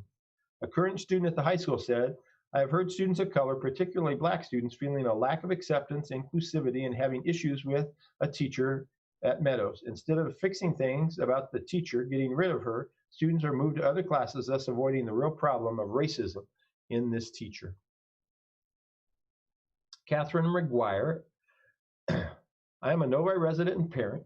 I am responding to support the petition asking NCSD to address systemic racism in our schools. I'm also here to speak for students, alumni, educators, and residents who use the petition to share their private experiences of racism. A 2011 alumni wrote, our history and social studies classes often glossed over the hard truths about our country's history and glorified problematic figures, rather than presenting all historical figures as humans who are capable of good and evil actions. We spent so much time focusing on the Christopher Columbus narrative, American Revolution, an overly sanitized version of the Civil War, and selective aspects of World War I and World War II.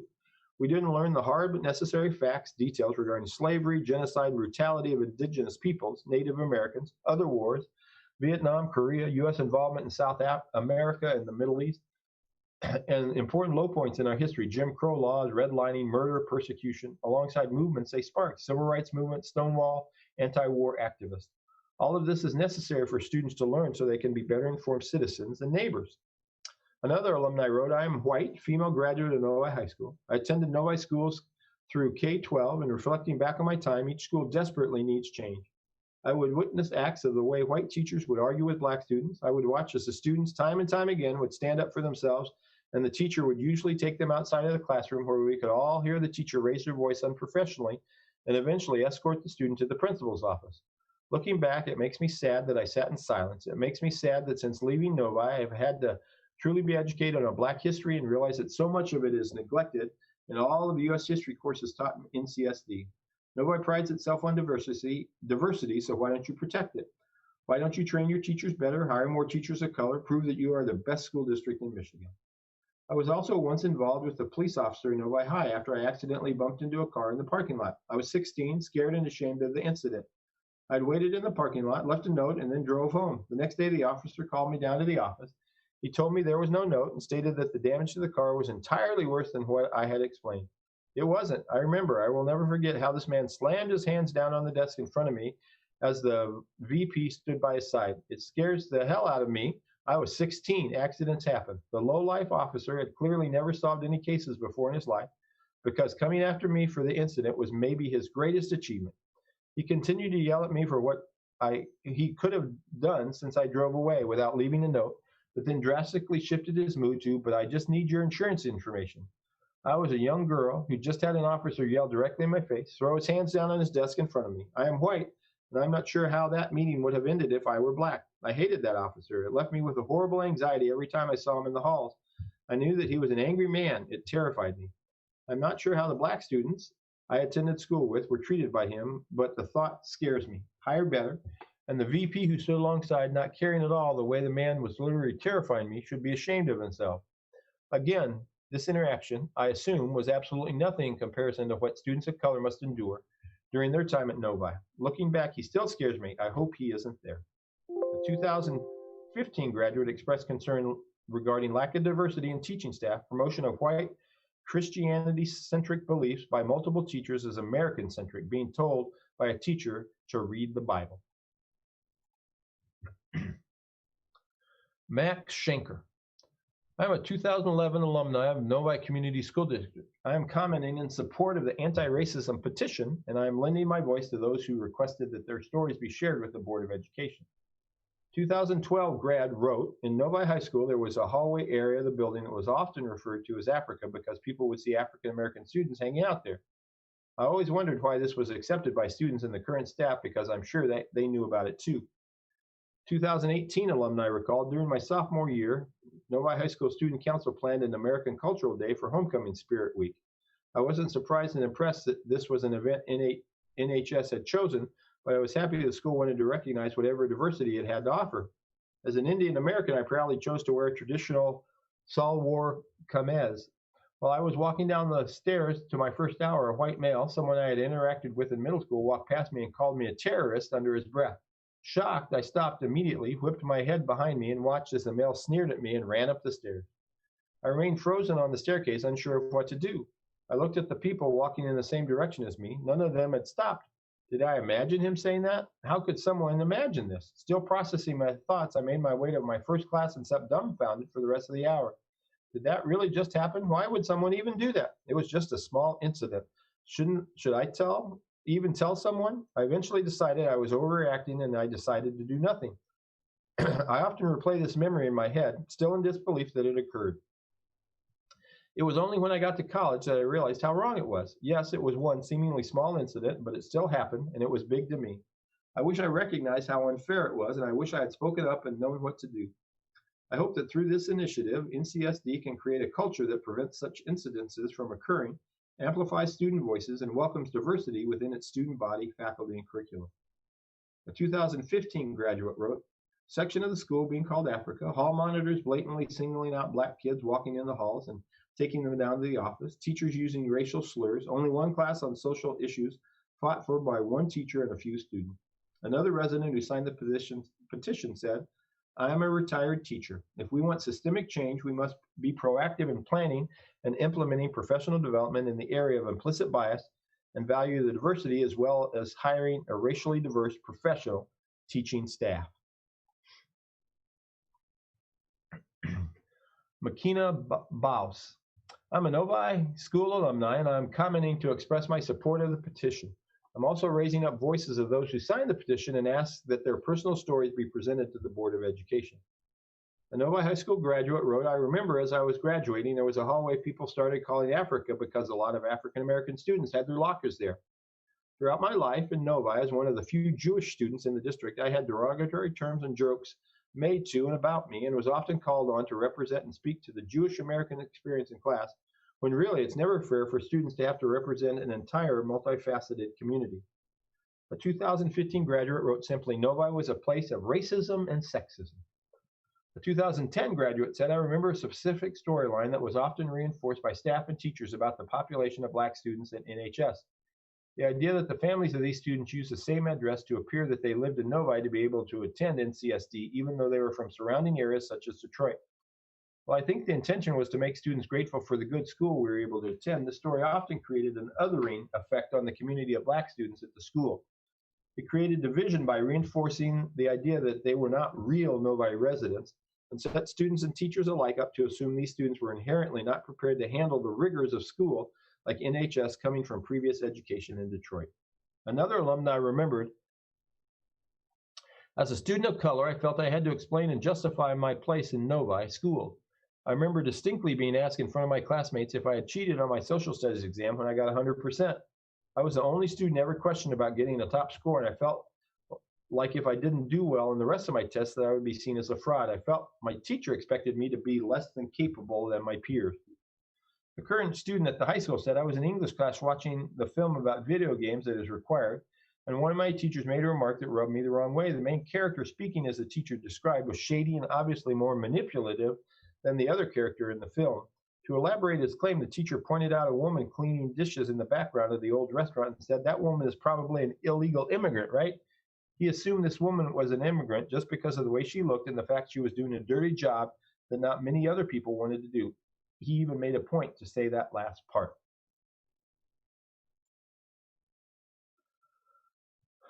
Depka Uvara. I am commenting in support of the petition to address systemic racism in NCSD. I'm also using my voice to lift up the voices of those who shared their personal stories when signing the petition. They ask that these stories be shared with the Board of Education. A 2016 graduate wrote, when the movie Detroit came out, it was astonishing to me that it was the first time I was learning about race riots. We need to be taught all history, especially when it happened in our own backyard. A Novi resident said simply, my children have graduated from Novi and have seen discrimination here. A student who just graduated from Novi High School this year said the use of the N-word as a joke or while singing along to songs containing the word highlight Novi's lack of emphasis on race relations despite our highly diverse surroundings that require it more than other communities. 2019 graduate wrote the use of the N-word as a joke or while singing to songs containing the word highlight Novi's lack of emphasis on race relations. A 2020 graduate said multiple times I've heard students call others the N-word as a passing greeting. These students were white and when called out decided that it would be great to use the word even more. In upper level classes, I get told there are no black people here because they're not smart enough to be here by multiple classmates. A 2018 alumni remembered how they heard about the racist comments about Little Africa in the Novi High School. A 2019 alumni said, did not learn until high school that Christopher Columbus was not someone who found America, but rather led mass genocide. I've heard students use slurs without being reprimanded. I believe truly that all the above statements can only make Novi a better school district, one that is more diverse and stands in solid.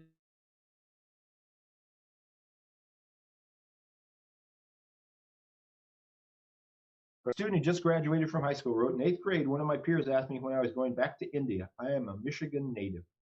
A 2019 graduate stated, I remember in high school there were parts of the school where mostly black people and another part where mostly Indian people would meet.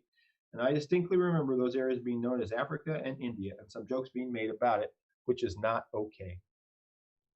This is number 26 of 61. Seal Zong. I am a Novi High School 2019 graduate, and I am commenting in support of the anti-racism, in support to anti-racism in Novi Community School District. I'm also lending my voice to elevate the words of students, alumni, educators, and residents who signed the petition and requested that their personal stories be shared with the Board of Ed. A 2019 alumni said, in elementary school, I was laughed at for what I brought to lunch. In middle school, I was laughed at for what I wore. In high school, I was laughed at for how I spoke. In each school, there was always a way for people to make fun of me based on my ethnicity and how it affected my personal life and values. These people also got away with it because it would be characterized as just jokes.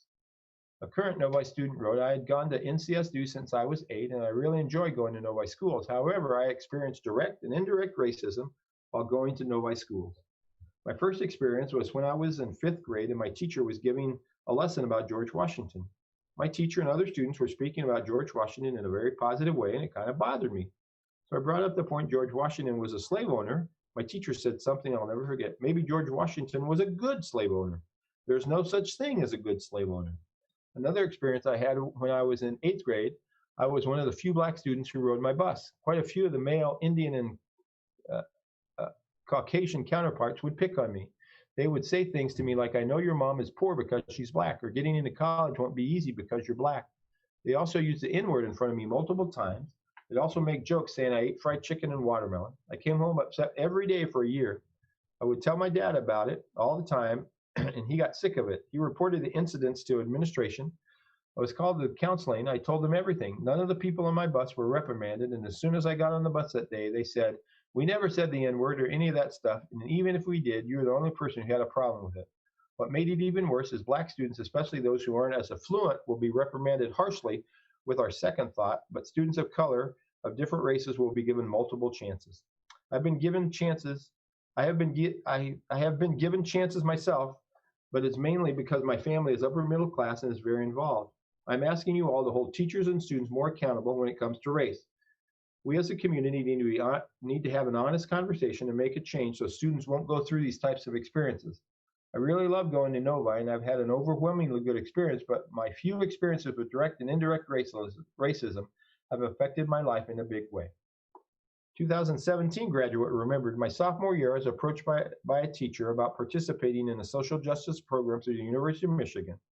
Upon my completion, during the following school year, I was invited to attend a social justice initiative held by NCSD.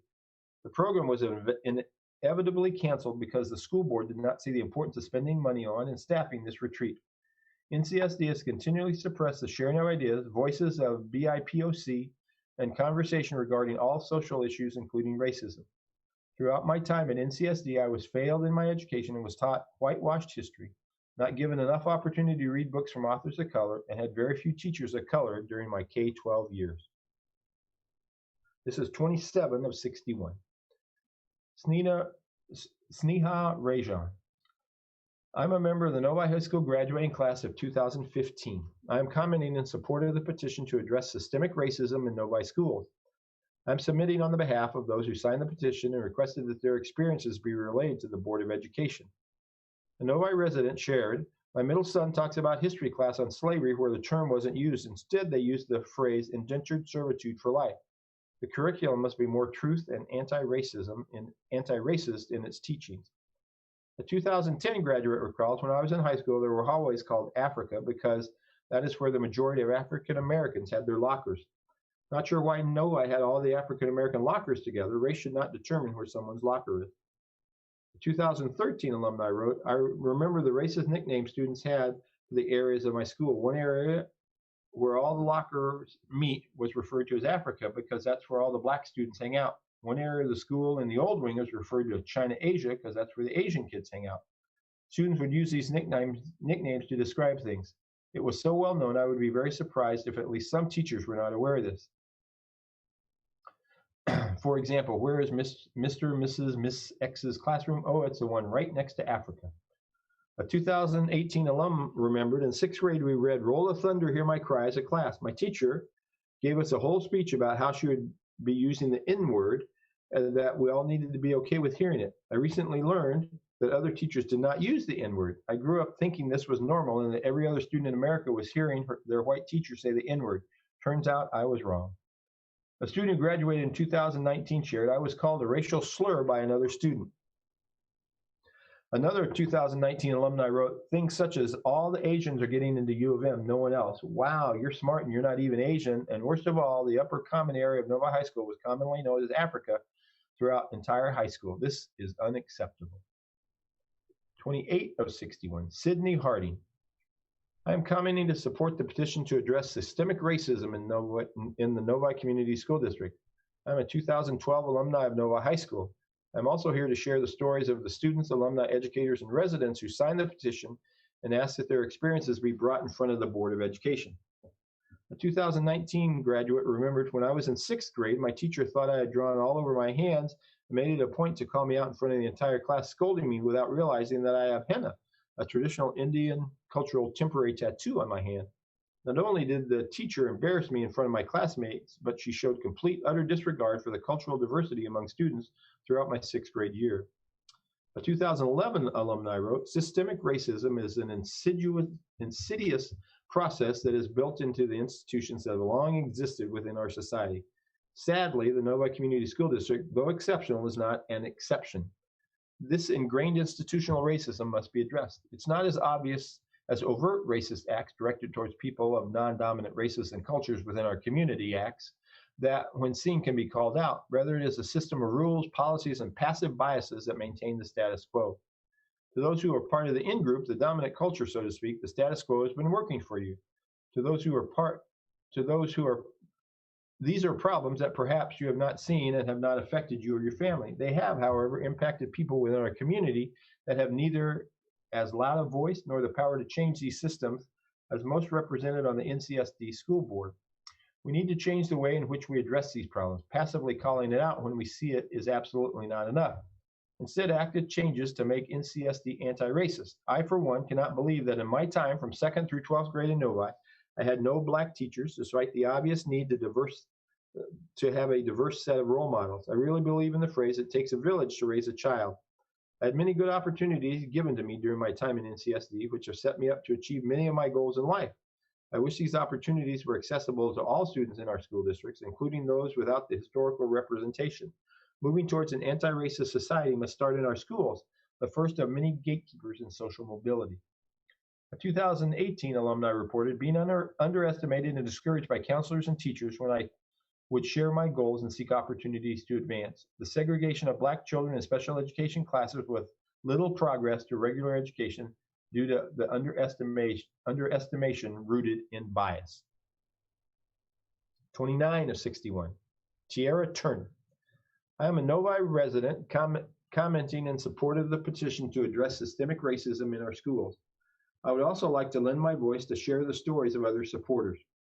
A Novi educator wrote, students calling a certain area of NHS a name based on the students who hang out there, hearing students of color stories regarding their racist experience at NHS.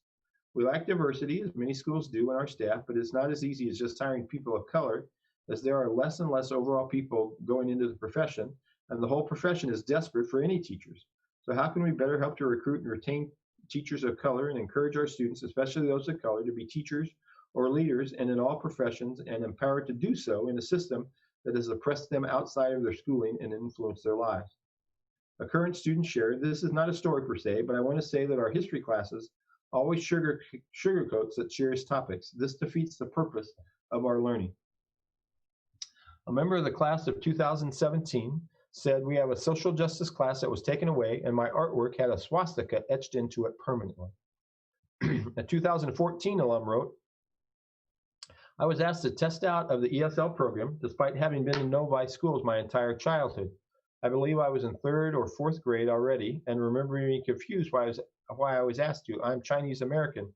No discussions about what microaggressions are. We had to learn and name them ourselves.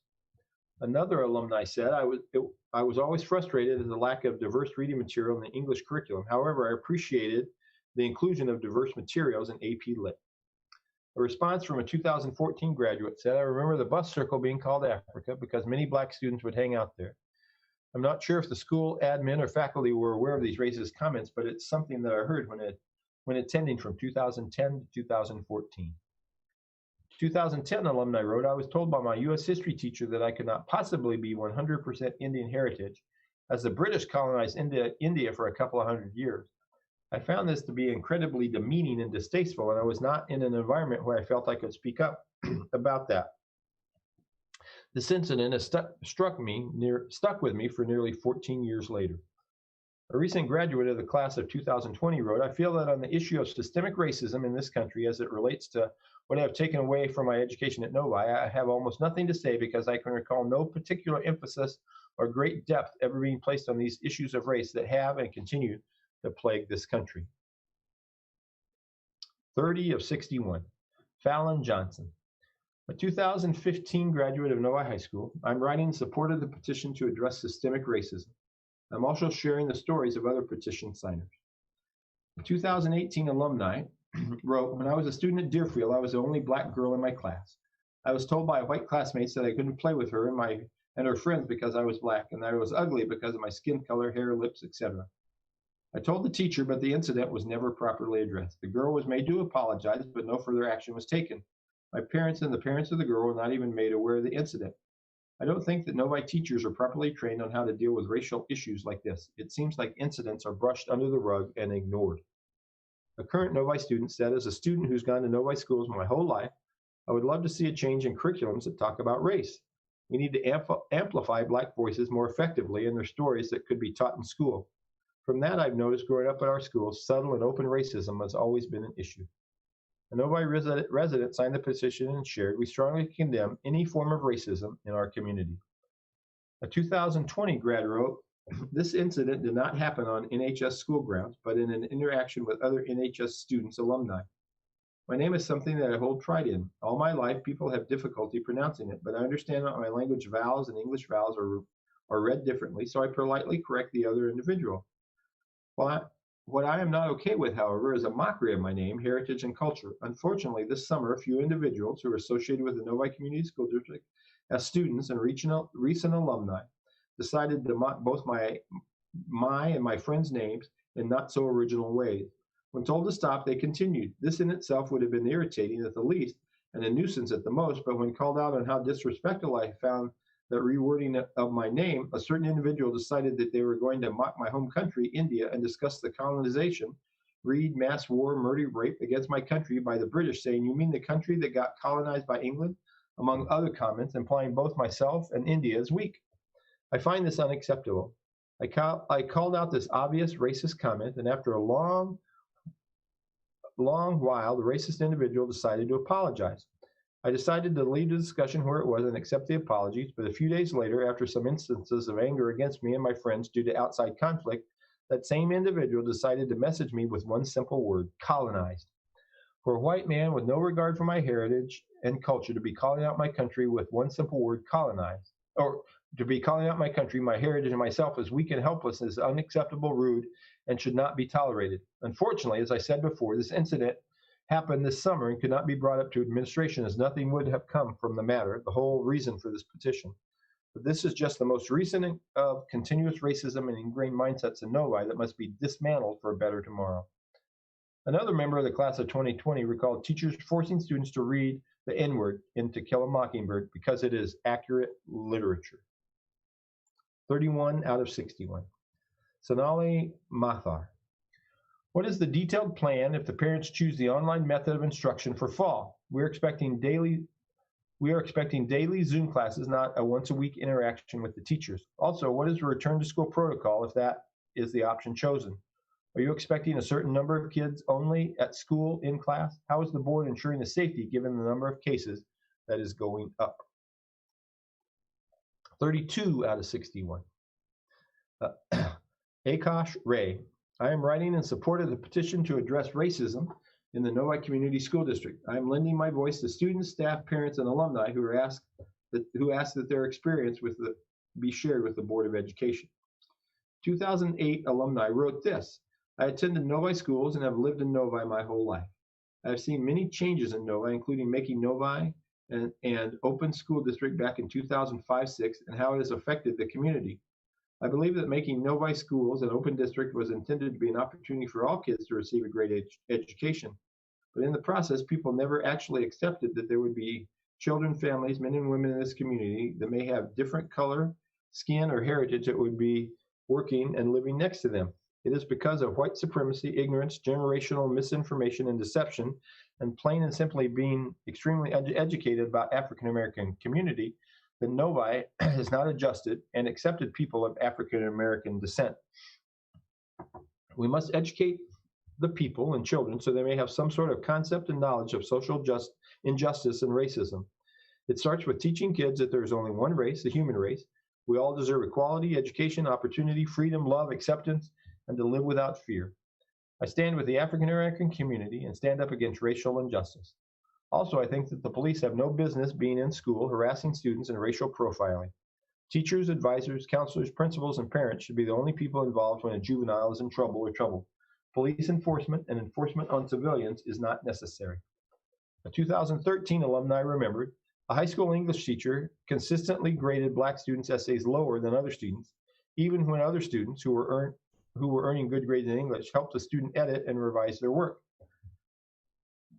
A social studies class addressing world religions was inaccurate in its depiction of Hinduism, and a Hindu student was asked to verify the information and instruct the class on the teachings of Hinduism. The social studies teacher mocked Hindu beliefs in front of the class. A 2017 alumni said, my brother, who is a POC, has gotten into trouble for defending himself by faculty when he was called multiple racial slurs, including the N-word.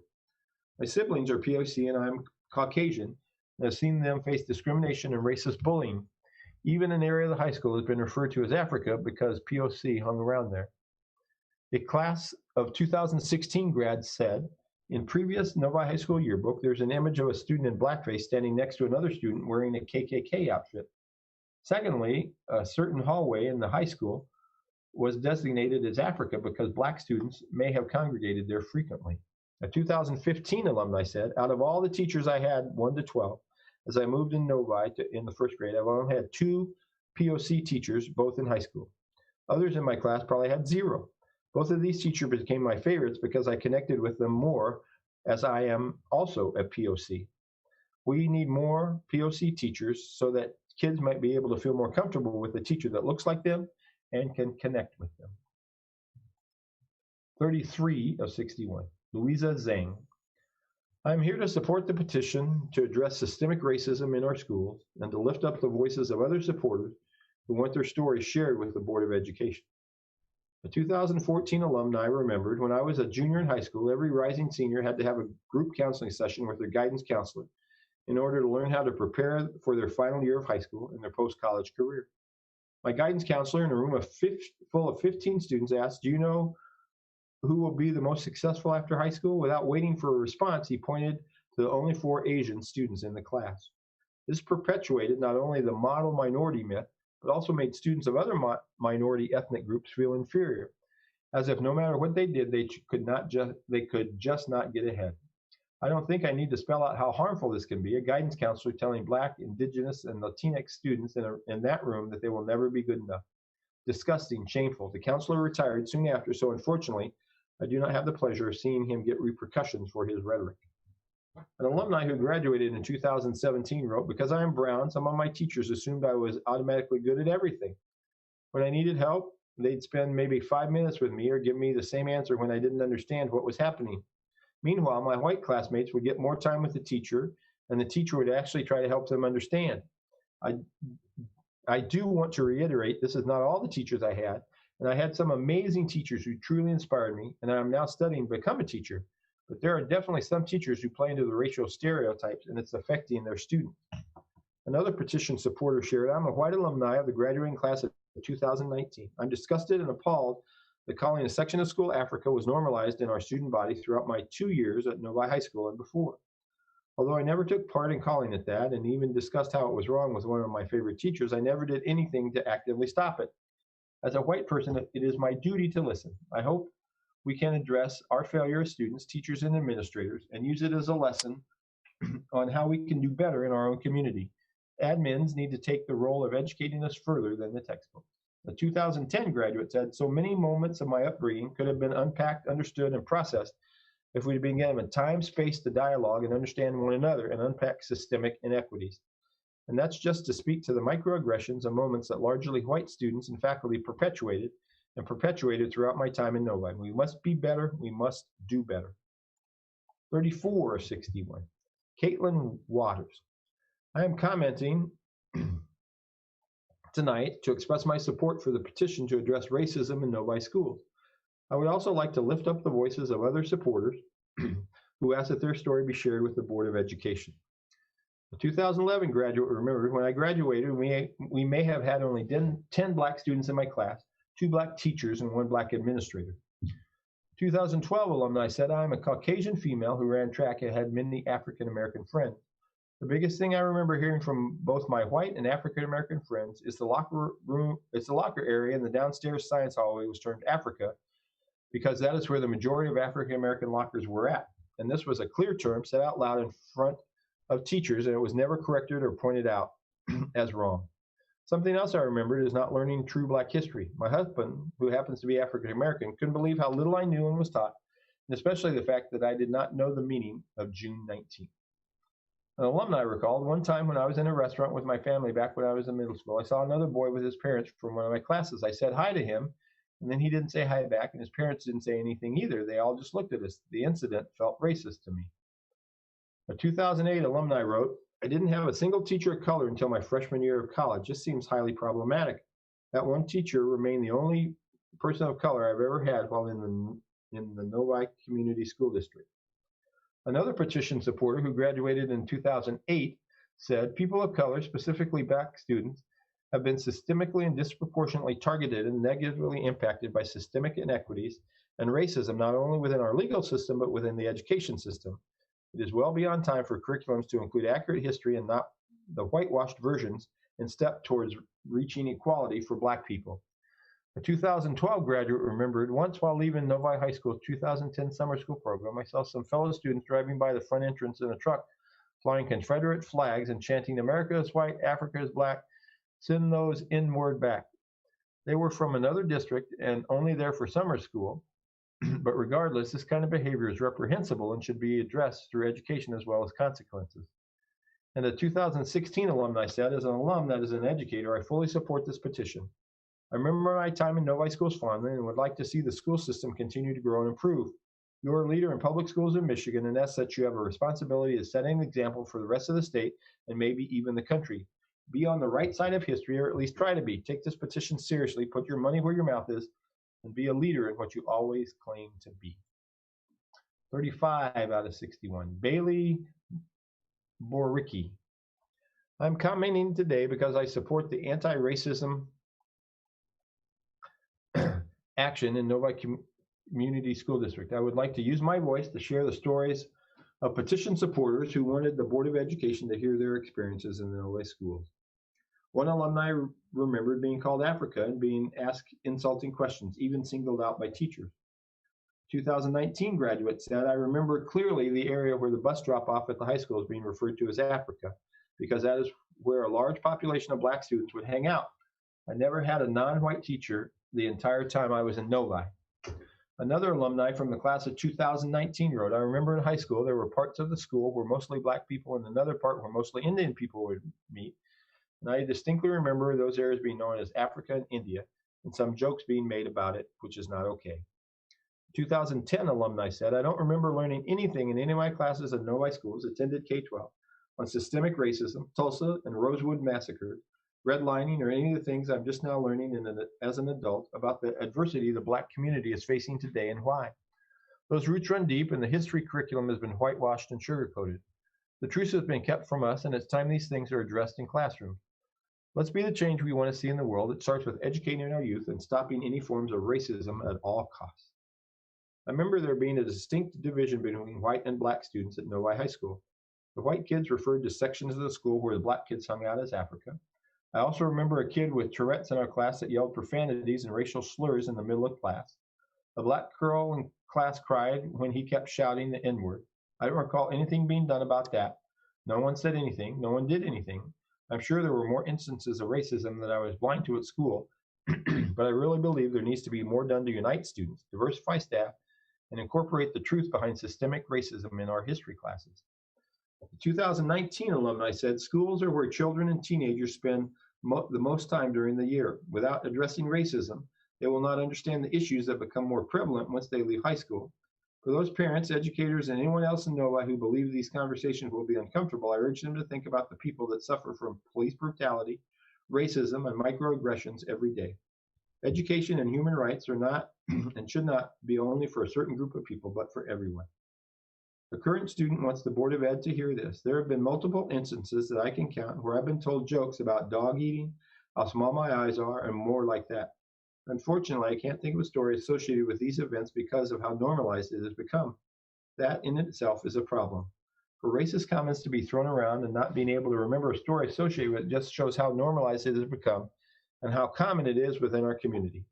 However, there are still a few stories that have stuck with me. In elementary school, I remember sitting down at a table for lunch and opening it to eat. As soon as I started to eat my lunch, people started making remarks of disgust. One kid, who I still remember the name of, went out of his way to say, "You can sit by me, but don't ever bring that again," referring to my lunch. As soon as he had done that, a wave of similar comments came. "Sit at the other table if you're going to eat that. That smells so bad. You can sit here, but not if you're going to bring that again." Another story revolves around my legal name. My legal name is, and the name's redacted. Growing up, I would always hate my legal name because of how un-American or how non-white it was. I would always be made fun of for my name. I hated it. I would always go by the name, another name. I remember going on a walk with my mom one summer and begging her to legally change my name, which roots from Korea and given to me by my grandpa.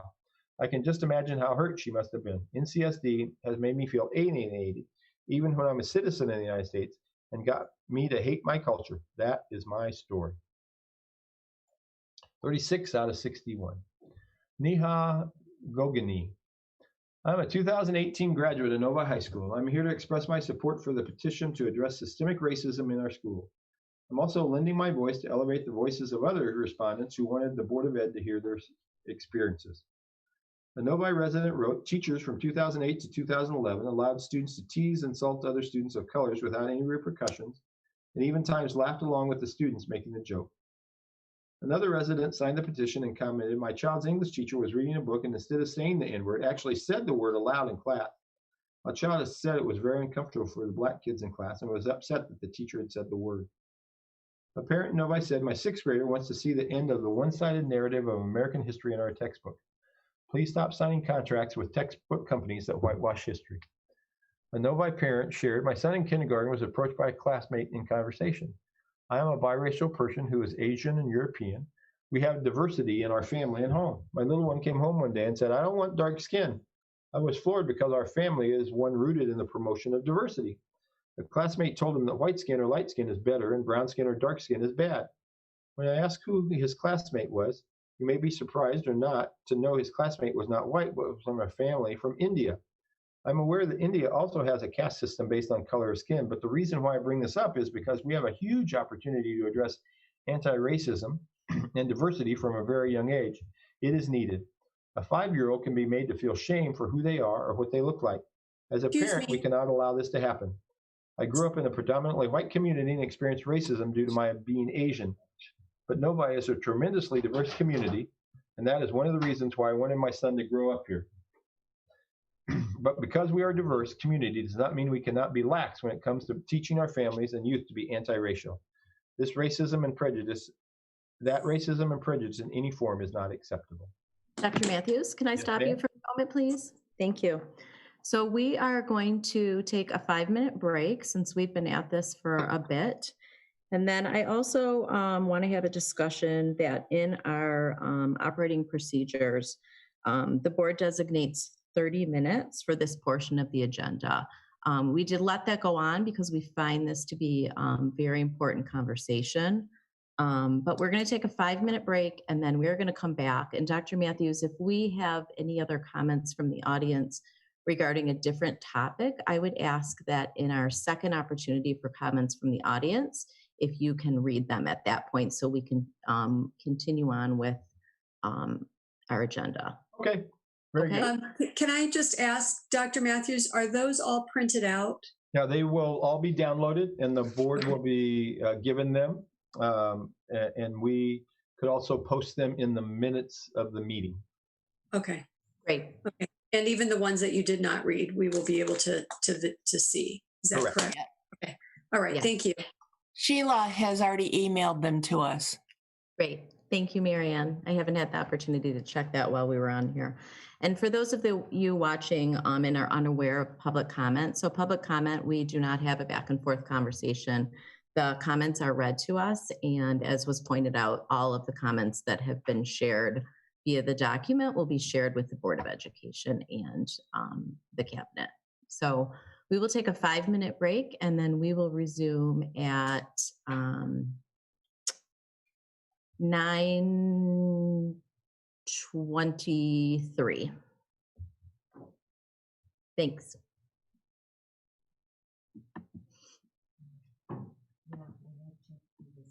I printed them off for you.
Hi, Bobby. Hi, Tom. I didn't get the memo on the green shirts today. I saw my friend Danielle wearing hers, so I thought during the break I would, and had a chance to change out of my work clothes. It's been a long day. Yeah, it's going to be a longer day. It's all good. Yeah. Oh, are your kids good? Is everybody healthy? You know, they are. Good. During the last hour, I texted my the two girls, Ashley that just graduated and Tiffany's that's going to be a junior. And I asked if they were aware of a part of the building called Africa. And they both confirmed that that's true. It makes me sick to my stomach, to be honest with you.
There he is. I see him. Yes, he is coming back. Thank you. Okay, we are back from our break. We are going to ask Lucas to start recording, and we will continue on with our agenda. Next item is the consent items. Our consent agenda has two items. It's the approval of the minutes, the regular meeting minutes of June 18th, 2020, and the approval of the bills and the check register. So if I can get a recommendation, Mrs. Murphy? I will move to approve the consent items as presented. Support. Recommended by Mrs. Murphy and supported by Mrs. Browning. Mr. Mena, if we can get a roll call, please. Trustee Cook. Yes. Trustee Hood.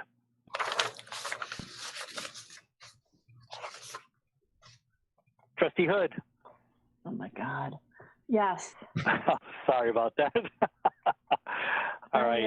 Trustee Mena, yes. Trustee Murphy. Yes. Trustee Roney. Yes. Trustee Ruskin. Yes. Trustee Smith. Yes.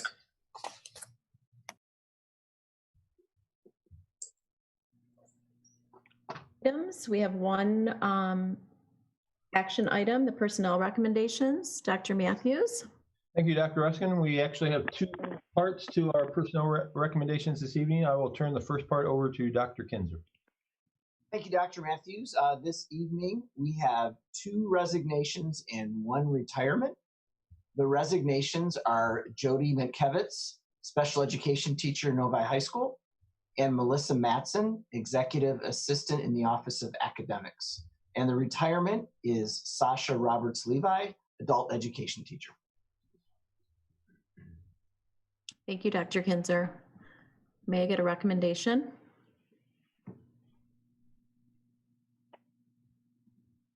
No, not from me. Okay, Mr. Mena? Any of you, Yeah, I move that we. Melissa Matson, Mena, don't do it. If you accept Melissa Matson's resignation, I'm done with you, Mena. Yeah, she can come after me. That's okay. I approve. I move that we approve personnel report as presented. Support. Recommended by Mr. Meta and supported by Mr. Cook. Any comments? I will be a reluctant agreement. Reluctant, very, very reluctant. Just wanted that on the record. Melissa was a rock star, is a rock star. We go through this from time to time where somebody who is just invaluable to the district decides to leave, and for one reason or another, and they will be sorely missed. You know, it's really not within our control to say, no, you have to keep working, although we would like to. So. Yeah, I'll tell you, serving beside Melissa for 5 years, you know, stunning as a professional is an understatement. There are so many things that she touched and made happen. I think if I'm going to say one thing that I'm proudest of is our psychiatric evaluation form work. Doesn't get a lot of press. It's nothing flashy and glitzy, but it took so much effort to get that across the finish line. And now there are schools throughout Oakland County using it. And that's for students who may be thinking of harming themselves. That's one of 5 billion things that she did. I'm really proud of her making the decision to move on, and what she has coming up in her future is everything she deserves and needs to do. But without a doubt, there are people behind the scenes that often communities have no idea their importance and value, and I think Melissa's definitely that. So I'm going to miss her to death.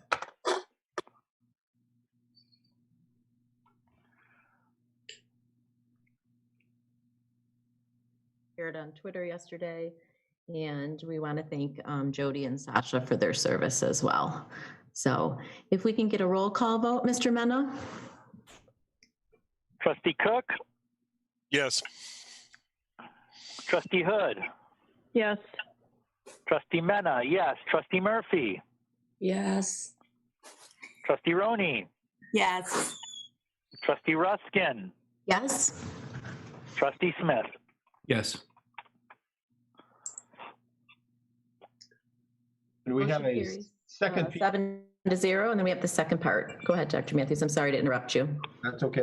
I interrupted you, actually. So I would like to present for your consideration an administrative hire this evening. I would like to recommend Greg McIntyre for the Assistant Superintendent for Business and Operations. Upon the announcement by Jill Minnick of her intent to resign, we have worked to find the best candidate to step into that position. The position was posted on May 4th and closed on May 26th. We posted in the typical places: the Michigan School Business Officials website, Oakland Schools Consortium website, Indeed, LinkedIn. Colleagues from the Michigan School Business Officials were asked for references, and emails were sent directly to potential candidates. There were 18 applicants for the position. A review of the applicants was done daily. 5 applicants were identified to participate in the HumanX leadership screening interview. These 5 applicants were selected based on their match with the job posting, their experience, and their work history. All 5 applicants were given a senior educational leadership interview through HumanX. After all were interviewed, HumanX reviewed the results with the Novi cabinet. Based on the feedback from HumanX and the insight they had on each candidate, 3 were selected for an in-person interview in front of a panel. The panel consisted of all the following individuals: Cindy Valentine, Director of Transportation; Mike Dragoo, Director of Maintenance; Brian Gordon, Athletic Director; Lisa Fenchel, Principal of Novi Meadows; Nicole Carter, Principal of Novi High School; Jody Malbon, Payroll Supervisor; Christine Diataker, Executive Assistant to the Assistant Superintendent for Business and Operations; Deanna Wheeler, the Director of Finance; Dr. R.J. Weber, Assistant Superintendent of Academics; Dr. Gary Kinzer, Assistant Superintendent for Human Resources; and myself. Each panelist was chosen because of their connection to the business office and their understanding of the district. That connection was in accounting, finance, food service, purchasing, transportation, payroll, security, and budgeting in the district interest. Each panelist was also chosen because they have demonstrated ability to think through and think about difficult problems. Each applicant was asked to make a presentation of 10 minutes and introducing themselves and identifying what their first 30 days in the district would look like. Then they were asked a series of questions from the panelists. After the interviews, the committee discussed each candidate or each applicant in depth, citing answers to interview questions and identifying strengths and areas of concern. One candidate was called back for a second in-person interview with key business office personnel and cabinet members. After the second interview, references were checked. Tonight, I recommend Gregory McIntyre to the Board of Education to be hired for the Assistant Superintendent of Business and Operations. Mr. McIntyre has worked as an Assistant Superintendent of Business Services in Redford Union School District.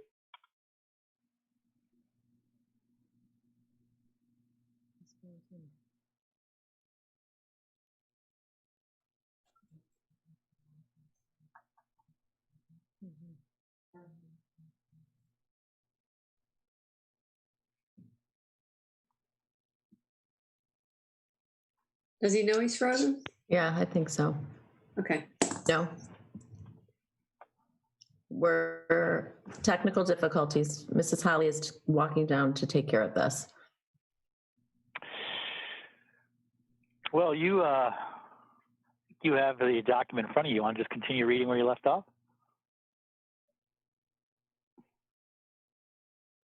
Dr. Kinzer? Oh. Here he is. Unmute yourself, Dr. Matthews, and you'll be all set. I left for a while. It was a momentary flight of fancy. References for Mr. McIntyre spoke of his character, his understanding of school finance, his willingness to find and make difficult decisions, and his genuine care for the students and staff. I believe Mr. McIntyre will make a strong addition to our central office leadership team.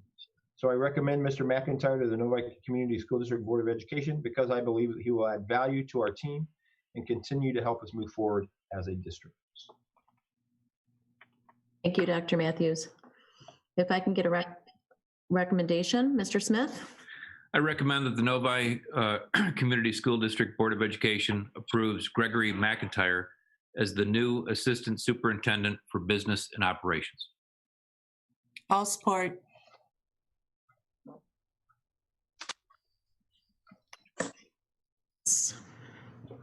Points of discussion? Okay, seeing none. Mr. Mena, if I can get a roll call vote, please. Trustee Cook. Yes. Trustee Hood. Yes. Trustee Mena, yes. Trustee Murphy. Yes. Trustee Roney. Yes. Trustee Ruskin. Yes. Trustee Smith. Yes.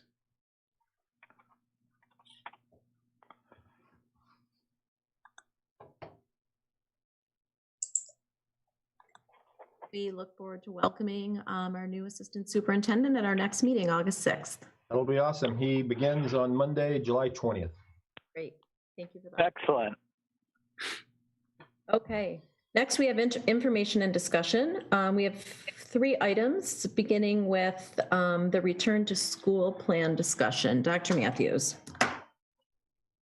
Thank you, Dr. Ruskin. As you know, the governor has issued a return to school roadmap. Here in our district, we have been working tirelessly for the past several months on developing a plan to discuss with the Board of Education about our return to school. We did not put out a plan previous to June 30th, and that was after the last board meeting that the board had in June, because the governor did not present her recommendations until June 30th.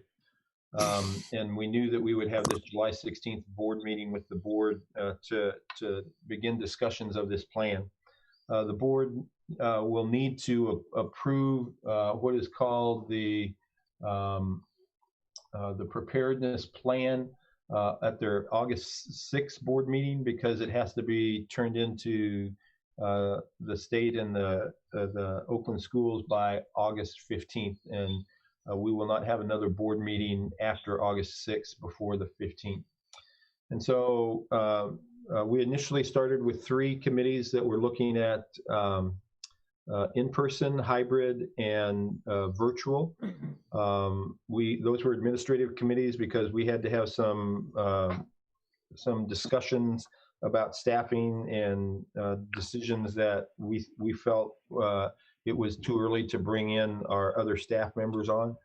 And then Dr. Weber began developing a team of teachers and administrators that would expand on the work of those original 3 committees. And what we have landed on is a fairly robust plan, but we stayed in the plan that it's a plan that is a work in progress. And so all of you, I think, have seen the ROAR plan and all of the areas that we're trying to address in the ROAR plan. The 2 basic areas that we have identified is that we will have an in-person school experience for students, but we will also have a virtual experience for students. We have decided not to do a hybrid approach for a couple of primary reasons. One is that we don't think it's a fair expectation for teachers. In a hybrid approach, typically students would come 2 days a week, 2 or 3 days a week, and then be at home in a virtual experience. And when the other half of the students came 2 or 3 days a week. The advantage of the hybrid approach is that you only have half of your students in a school at any one time. But the disadvantage to the hybrid approach is that there is an expectation that this teacher would teach not only the students in school that sit in front of them, but would also be able to teach the schools that were at home in their virtual experience. And so to have an expectation that a teacher would be able to do that in one day, we don't think is reasonable. The second reason that we don't think a hybrid approach would work well is because the experience for students would be 2 to 3 days in school a week and then at home. And the experience at home would either be that the teacher at school would ignore them completely, give them homework or a packet to take home with them for those 2 or 3 days that they're at home. And they would have to work on that independently without any feedback from a teacher or any other person at school because that teacher is teaching the students in front of them. Or that the expectation would be that the teacher would be trying to do both, and we don't think that the teacher would do well in teaching both virtual and in person. And so we are not pursuing the hybrid approach really. We're really pursuing either the in-person or the virtual. No, Steve, I think it's also important, not only is it a group of teachers and administrators who are working on this return, but parents, our school resource officers, head of food service, head of maintenance, head of transportation, in bringing all of these pieces in, our school nurse, and really the notion of what I think is really very important is that this is changing as we speak. In the past 2 days, we've had several large districts say that they're not even going to return in the fall.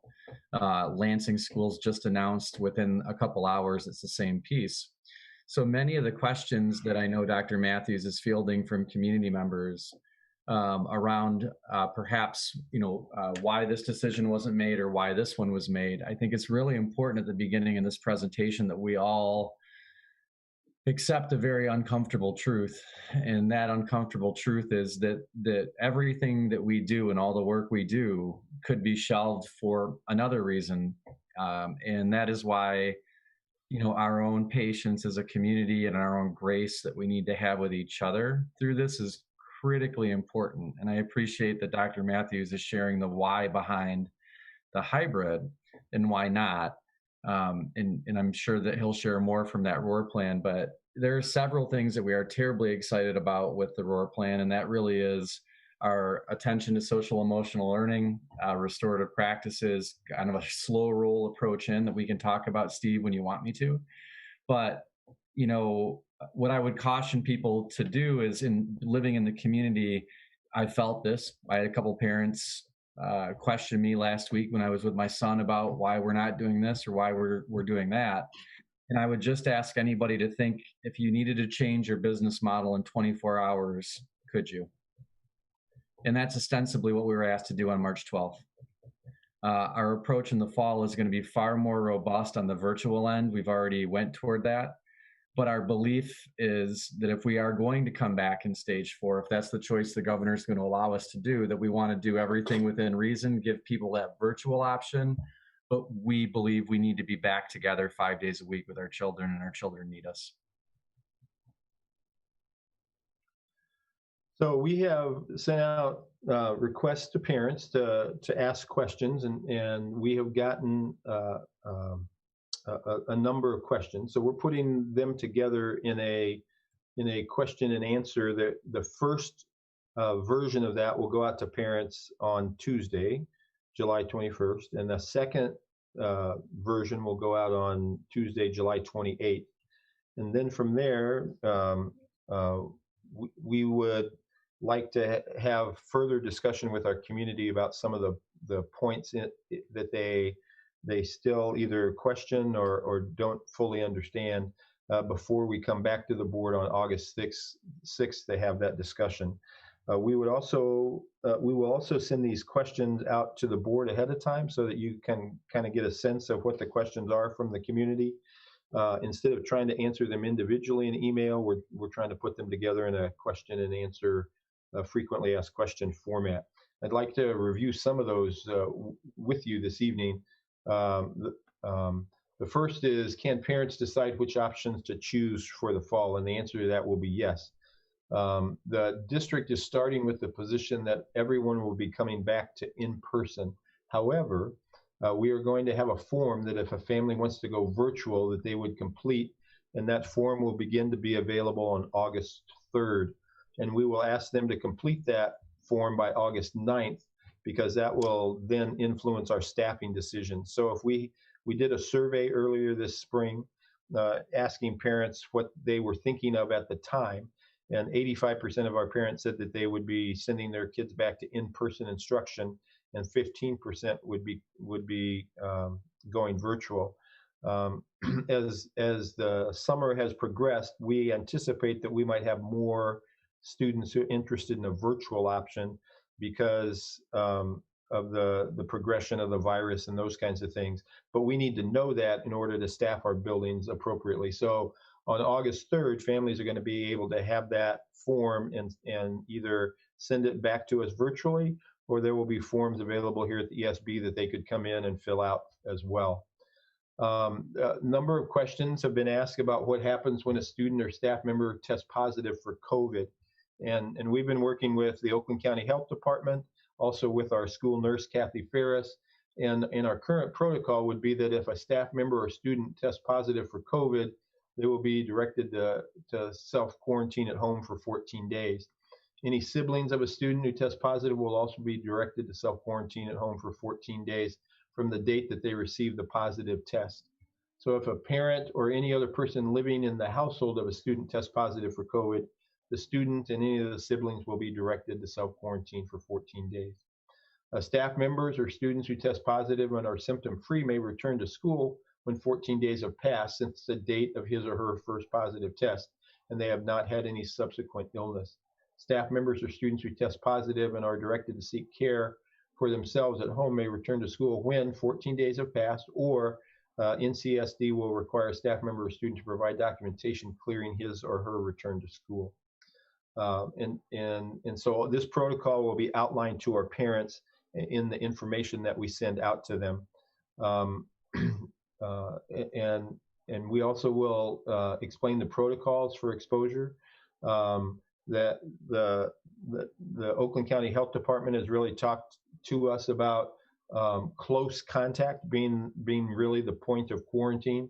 And close contact is defined as contact that is less than 6 feet apart and face-to-face for a prolonged period of time, 15 minutes or greater. And so if a person has that face-to-face contact, even if they're wearing a mask, for 15 minutes or longer within 6 feet of each other, they would be expected to quarantine at home as well if they've had that close contact. And so all of these, we will send you this update of the question and answers that we currently have starting tomorrow so that you can look through some of these as well. with all someone asked with all the possible restrictions, is it even worth returning to in-person face-to-face instruction? And there are several groups that advocate for in-person face-to-face instruction. The American Academy of Pediatrics, American Federation of Teachers, the National Education Association, and AASA, the School Superintendents Association, all advocate for a return if we can do it safely. And so let me give you some sense of how we plan on doing this safely. The safety protocols that we're emphasizing are as follows: masking for students. So students in grades 5 through 12, the governor requires, if we're in phase 4, that masks be worn on students 6 through 12. But because we have a 5-6 building, our district stance will be required mask for students in 5 through 12, and then strongly recommended for students in grades K through 4. So mask will be required. So that's one part of our safety. Second will be hygiene, so that we will have disinfectant wipes. We will have hand sanitizer throughout our buildings, on our buses. That the expectation is that we will have students use that on a regular basis. And then the third is a concept called cohorting, or keeping groups of students together as much as possible.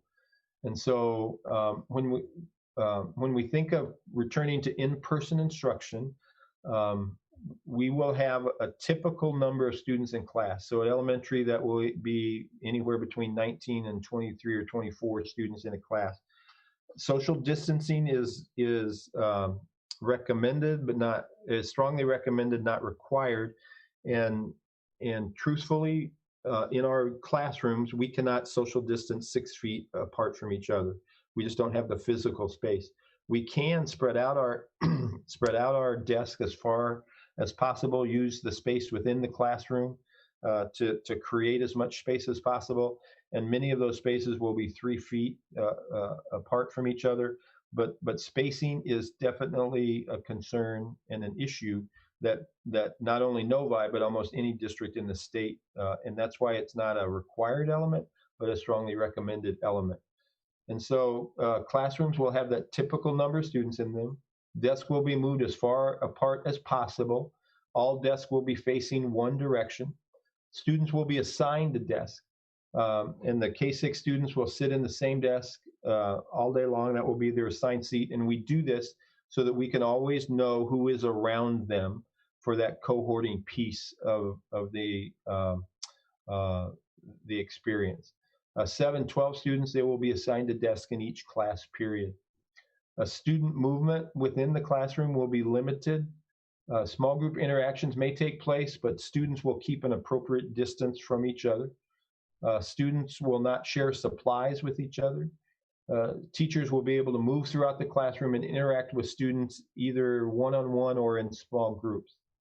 Lunch at this time is planned for the classroom. Students will be able to order breakfast and lunch from our food service department, and lunches and breakfast will be delivered to the classroom. And this is done to prevent the gathering of large groups, especially if we're still in phase 4.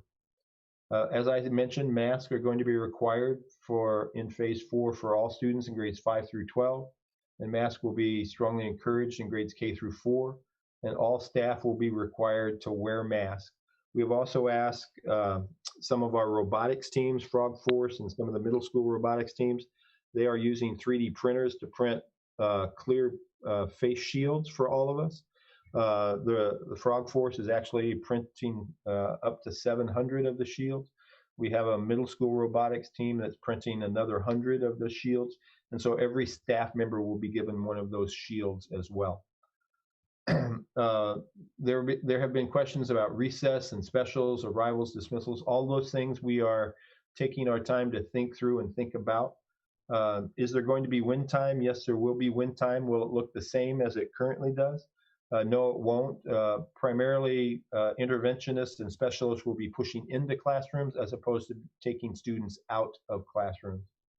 Will students have interaction with other students during the day? They will have it at K through 6. They will really have interaction with the students in their classroom. 7 through 12, they'll have a little bit wider of an experience, but we are trying to limit that experience as well. Hopefully groups of 100 or the ninth graders only, those kinds of experiences. So there will be that interaction with other students. Our plan is to encourage the mental well-being of our students, and we had success doing that online, but we also believe that we'll have success doing that as students return to school. As RJ mentioned, Dr. Weber mentioned, there will be an emphasis on the in-person experience of focusing on that social emotional part for students. We'll be using Playworks as one of our tools to help us with that. We'll also be leaning on our social workers and others. Dr. Weber, I didn't know if you wanted to address any of that.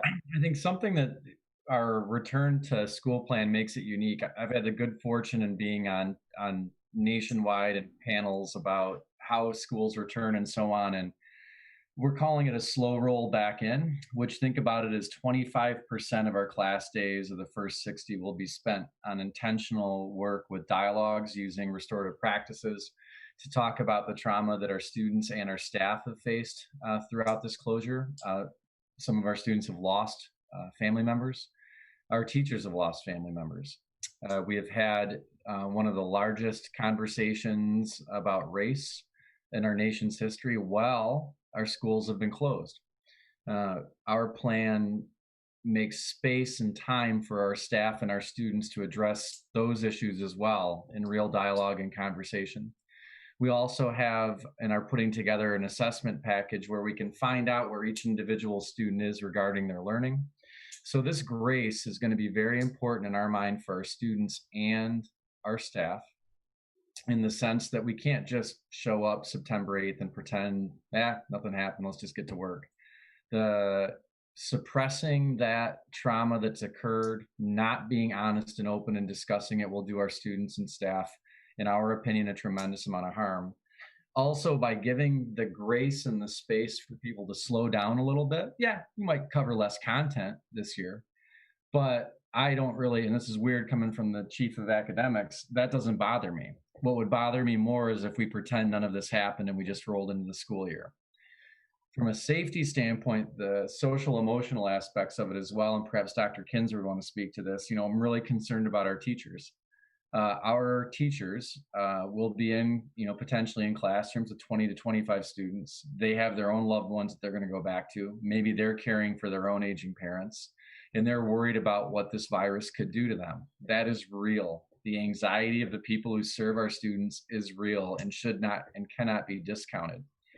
So the thing about the way we are coming back into it in person is something that I'm exceptionally proud of. And the reason that we can do this is because, frankly, the community and the board have invested in many of the things that we presented about earlier tonight. The other thing I'd like to say about that is it will be difficult to do that same level and that same scale for virtual students. Our goal is to have the best virtual program in the state of Michigan, frankly. There's lots of people out there with slick advertising, telling families they've got it all figured out. And I've got to say right now, I'm disappointed in a lot of my colleagues across the state and what I'm seeing being publicized. Having done this for 28 years, I have a little bit of an idea of what it takes to educate kids. And in being with them in person is the optimal way for 95% of our kids to learn. There's 5% that it's not, and I think this has actually been a very good thing for them. But I need the community, and we need the community to understand that the safety goes way beyond wiping desks and wearing masks. It goes into also the emotional and mental well-being of our staff and our students. And that is something we are going to attend to. So you may not see your kids start right out of the gate hammering on content, because we need to check in and make sure they're okay. We need to take care of them, right?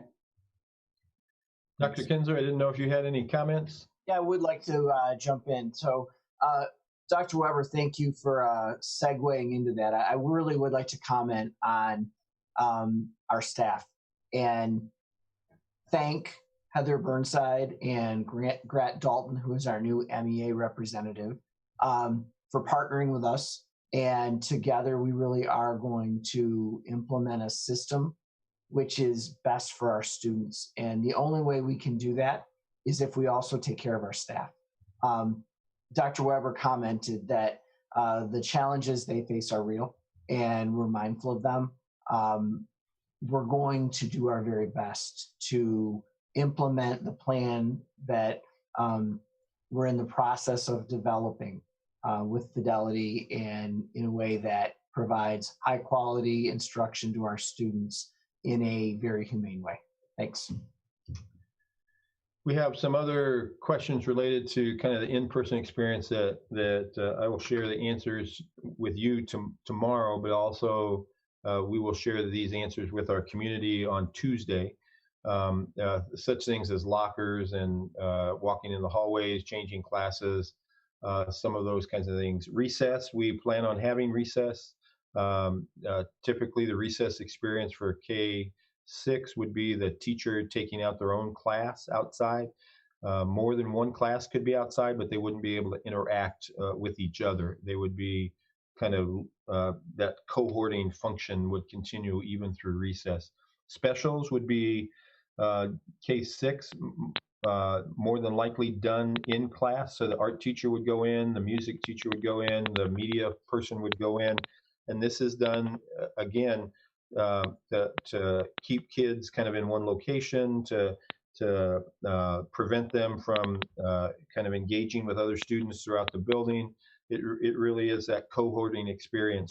And some may say, well, this isn't the typical in-person experience. And the answer is no, it's not. But it's done in an effort to promote safety and to ensure that if illness does come, that we would be able to identify the touches that sick person had with other students in the building or other staff in the building. And so we believe we can create a safe environment. But again, part of this is going to be based on how comfortable the board is with this approach. And so we're going to share all these questions and answers with you, because ultimately you're going to have to sign off on this. Now, the other part of this, we'll have the in-person option, but we'll also have the virtual option. And the virtual option will look significantly different than the virtual option we had in the spring. The virtual day will be really a virtual school day. Teachers will be available during school hours. There will be a minimum of 15 minutes of live instruction every hour. And then teachers will do much of what they do during kind of a typical school day. They could assign students work, they could work with small groups of virtual students, they could conference individually with students, or they could continue to provide whole class instruction. But there will be a minimum of 15 minutes of live instruction each hour during the course of the day. The time commitment for virtual students will be very similar to the time commitment for in-person students. In other words, there will be the regular school day. Students will have touches throughout the school day with their teacher in multiple hours. Teachers will assign work that students may do it kind of individually and then check back in with the teacher, or students may be put in, Zoom has a feature of breakout rooms. Students may be put in breakout rooms with other students virtually to work together. Those kinds of things, but the time commitment for the virtual experience will be very similar to the time commitment for the in-person experience. There will be testing, there will be grades given virtually. We're looking for answers to how to do fine arts, virtually. How do you do choir, how do you do band, how do you do dance, orchestra, all those kinds of things. And there may not be a great answer to that, but we're continuing to try to find the answer so our students will have that opportunity to have that experience. Will virtual students interact with in-person classrooms? And the answer at this point, we believe, is no, that in-person and virtual experiences will be separate. Can we provide for the social emotional development of our students virtually? We had some success with that in the spring, and we think we learned some things in the spring, and we think that we can continue to build on that and focus on the social emotional development of our students, even if it's a virtual experience. What will electives look like? We think the electives is a question that we're continuing to work on. And will the learning format completely be in Zoom? And the answer to that is no. Zoom is one format, but we'll also use as a primary kind of learning management system, Schoology, and then other programs like Zoom, Google Classroom, Seesaw will continue to be used as well. Dr. Matthews, yes, on sir. the virtual part, first off, the school board, so parents know this if they're not aware, and perhaps we can put this in the FAQ, but a lot of the work we've done in the past decade has really gotten us ready, unfortunately or fortunately for this moment. But recent action the school board took that will really help families is the device purchase for our staff and students. So we will be going to a one-to-one device where students will have a presentation for the board on that. One of my favorite questions I get from community members is, why can't you just teach all the kids with Zoom like all day? And it's a fair question. However, being able to really keep people engaged, especially 22 kindergartners in front of a computer for a full day, if we really think about it, it's not reasonable. I think those questions come out of genuine desperation of, dear goodness gracious, can I really do this again with 3 kids at home? And I get it. And I'll tell you, I was teacher of the year, principal of the year. And if I myself taught my son well one day a week, he got a good week. It was really hard for me, and I'm a teacher, so I get it. But we also have to realize that in a virtual setting, it just cannot replicate what we do with our children in school. And anybody who's telling people out there that their kids can have the same experience online as they do in school is not being honest.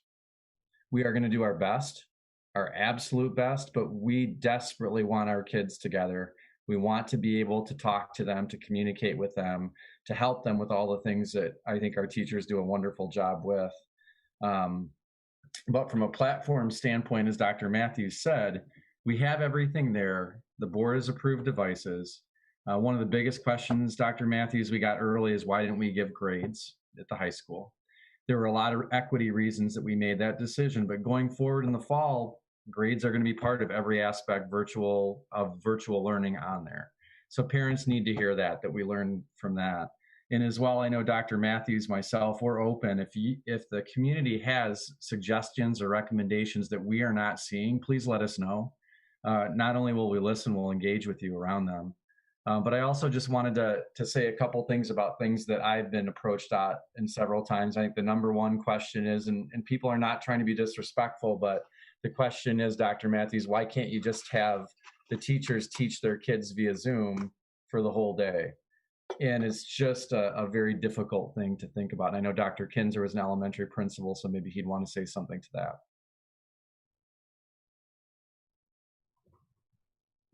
I would say that the foundation of education at any level, but even more so in the early grades, is the human connection between teachers and students. And only so much can be accomplished, especially for younger students, over Zoom. It has a very beneficial function as part of an instructional day, but it's very difficult for it to be used as a primary tool. So that gives you kind of a broad overview of both the in-person and the virtual experience. We also have, transportation that we're looking at. Mask in phase 4 required for anybody who rides on the bus, staff or students. We will have hand sanitizers and disinfectant wipes on the bus for students to use liberally. We're going to continue to pick students up each day. Masks are going to be required, et cetera. At the end of the day, we're going to develop a strategy to limit the groups of students that congregate together before they get on a bus. So we don't have, if you've ever been around the middle school or Meadows, for example, all those students kind of come out all at once. We're going to have to try to figure out how to limit some of those kinds of experiences, and we're working on that as well. Athletics, we're going to follow guidelines by the MHSAA, but ultimately, I think the board can and exert its decision making on this plan. I'd like to send you, as I mentioned, the questions that we've kind of answered so far for you to look at tomorrow. As I said, we're going to send out kind of frequently asked questions to parents on the 21st and the 28th. We'll share those with the board. We'll continue to answer the questions from people, and then on August 3rd, people will kind of be defaulted into the in-person, and if they want the virtual, they will have a form that they would fill out and send back to us by the 9th so that we can start our staffing. Initially, we're thinking that it would be best for people to stay in their choice for at least the first semester into January, because it would be difficult if, say, for example, 25% of our community said virtual, and then after 3 weeks they said, "Oh, I really want to be back in class, in school. This isn't working for my kid." It would be difficult for us to staff that at the school if all of a sudden that happened, because 25% of our student population would be almost 2,000 students. And so how do you bring all of those students back into class in the in-person instruction if you staffed for them to be at home? And so the governor may have some say about this, as if the cases of coronavirus continue to increase, she may step in and make a decision. As Dr. Weber mentioned tonight, the Lansing School District has made the decision to start everybody virtually, and that certainly is a prerogative of the board if they were to choose that. But our goal would be to create a safe environment for students to come to, for both students and staff, and also to have the virtual option for parents who would choose that for this first year. Our goal is to continue to keep our students together so that we can get their per pupil allocation over the course of this year, so that we don't devastate our budget, which is a short discussion item that's coming up. But that's kind of the presentation tonight, Dr. Ruskin. We could entertain questions, or the board could just, after tomorrow, when they see this first series of questions, if they have additional questions, they could send them to me and I could respond to the whole board at once. Thank you, Dr. Matthews. Usually I would go around the table and have everybody, ask a question. I want to say a couple things, ask a question or two, and then certainly if there's some burning question that a board member has that you don't think will be answered in these FAQs, or a comment or anything you'd like to say that you certainly feel is important to say during this meeting, I wouldn't want to not give you the opportunity. So, but in the interest of time, we'll try and keep those comments and discussions short, okay? So first off, I want to thank all of you for all the work you've done, and everybody who's done work behind the scenes. We as a board recognize how much pressure and work and caring and commitment that's been put into this, and we certainly appreciate that. I believe that students should be back in school, but that being said, I respect every community member's decision on what's best for them and their student, because it's certainly a personal decision. If I could request from Dr. Matthews, Dr. Weber, if you could in the FAQs put information on who's serving on or who served on the current committee. There's been questions out there in the community on who's having these current conversations. And I know we've said teachers and parents, but I think in the roadmap to the return to school from the state of Michigan, they did a really nice job of just putting the members that were the primary members right out there for everybody to see. So I think that that would be important, just to see the diversity and the expertise that's on those decision-making situations. In regards to the hybrid, And certainly, Dr. Weber, if this is something you'd like to answer, with the FAQs, I don't want to put you on the spot or have a long discussion, but was it considered doing not a traditional hybrid, but potentially live streaming kiddos into the classroom? So if I know that there's several districts doing, if a biology class has 30 kids, 15 of them would come certain days. The other 15 would be at home, but they wouldn't be at home doing the traditional online learning that's being described. They would actually be live streamed right into the classroom for a portion of that time. Yeah, the concerns I have about that modality are and you see it tonight in a presentation where I was fading in and out.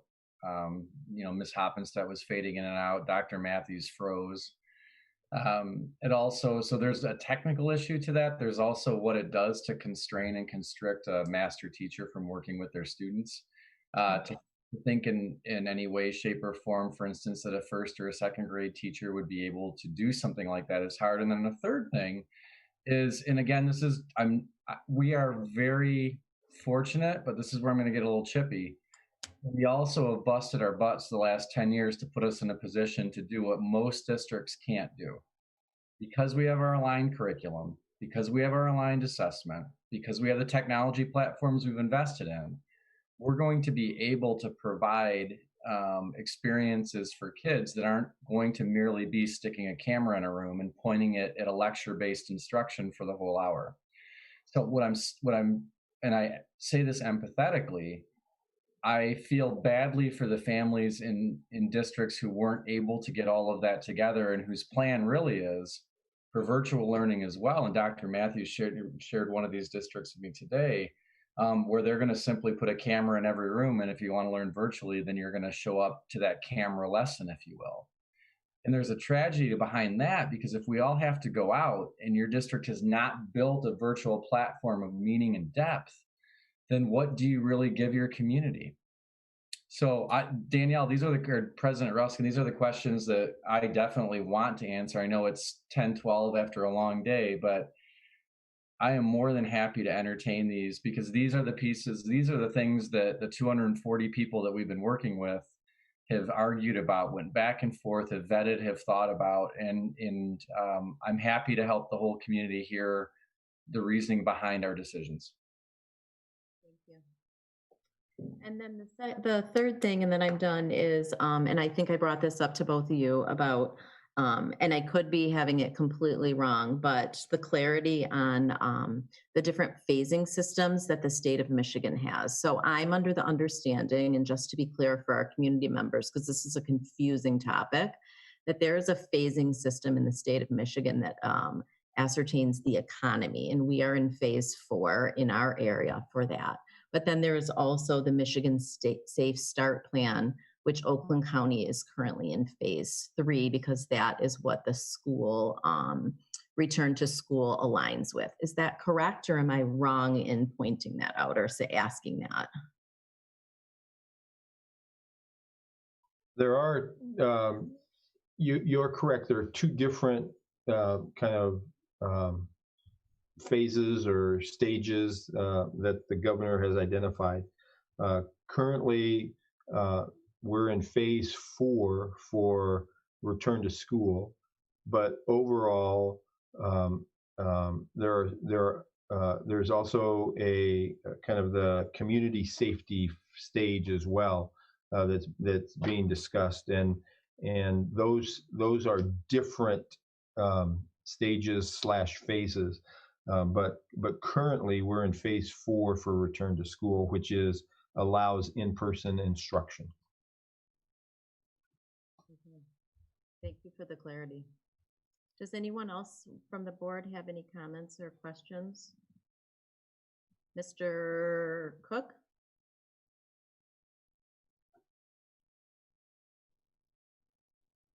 I've got 2 mice here, so I got to find the right one.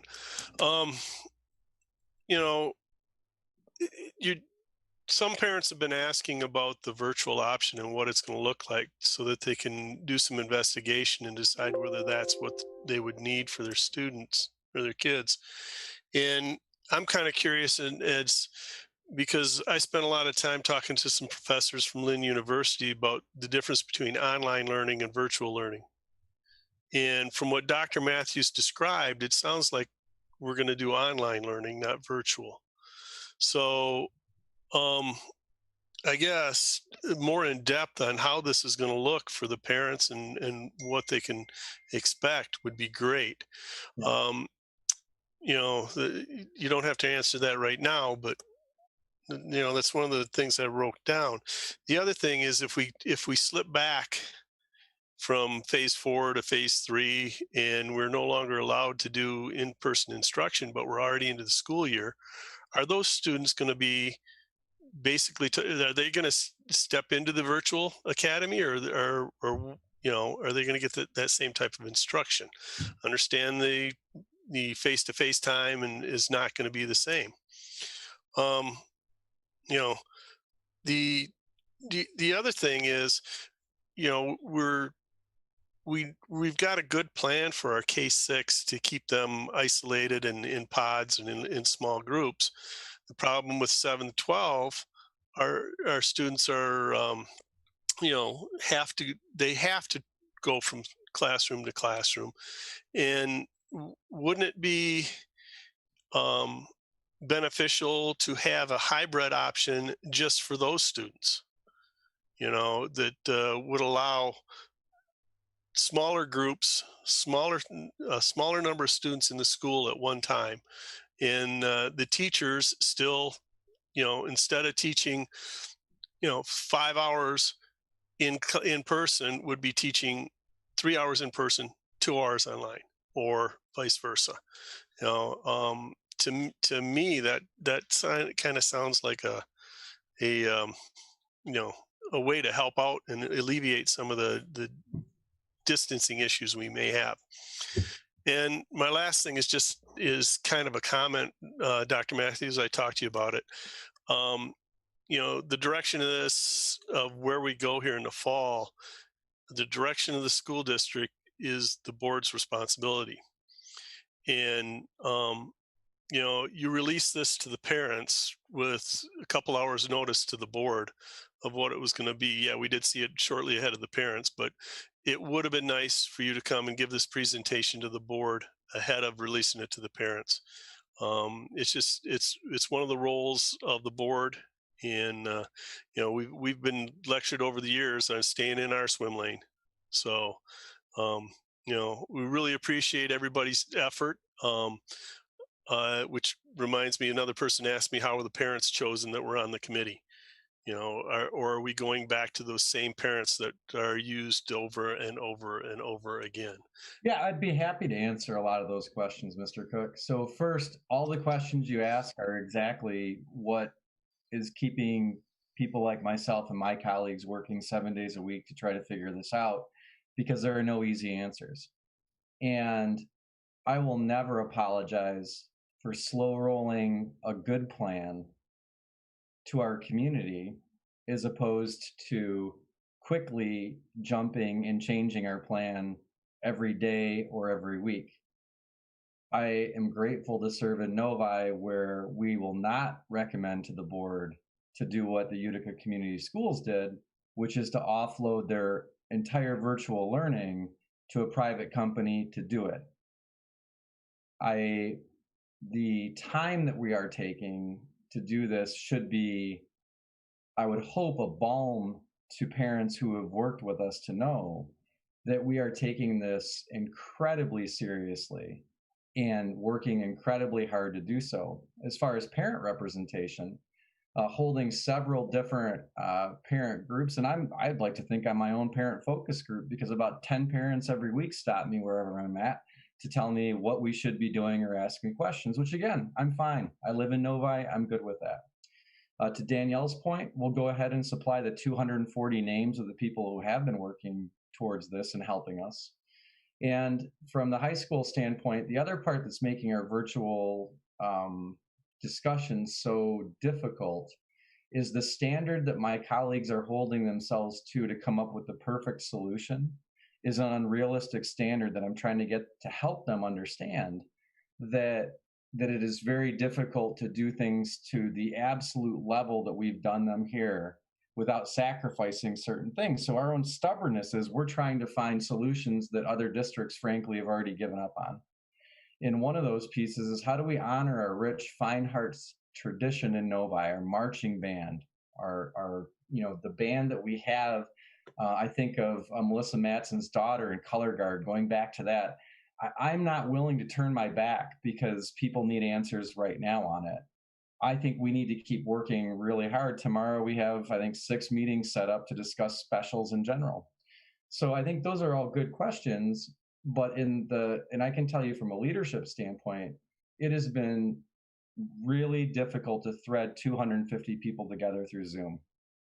So if there is a concern about protocols or sharing of things with people, I would also please ask for grace in the sense that being able to do those things in a virtual way is that much more difficult. I think that Dr. Matthews having those target dates of next Tuesday, Steve, what is that date?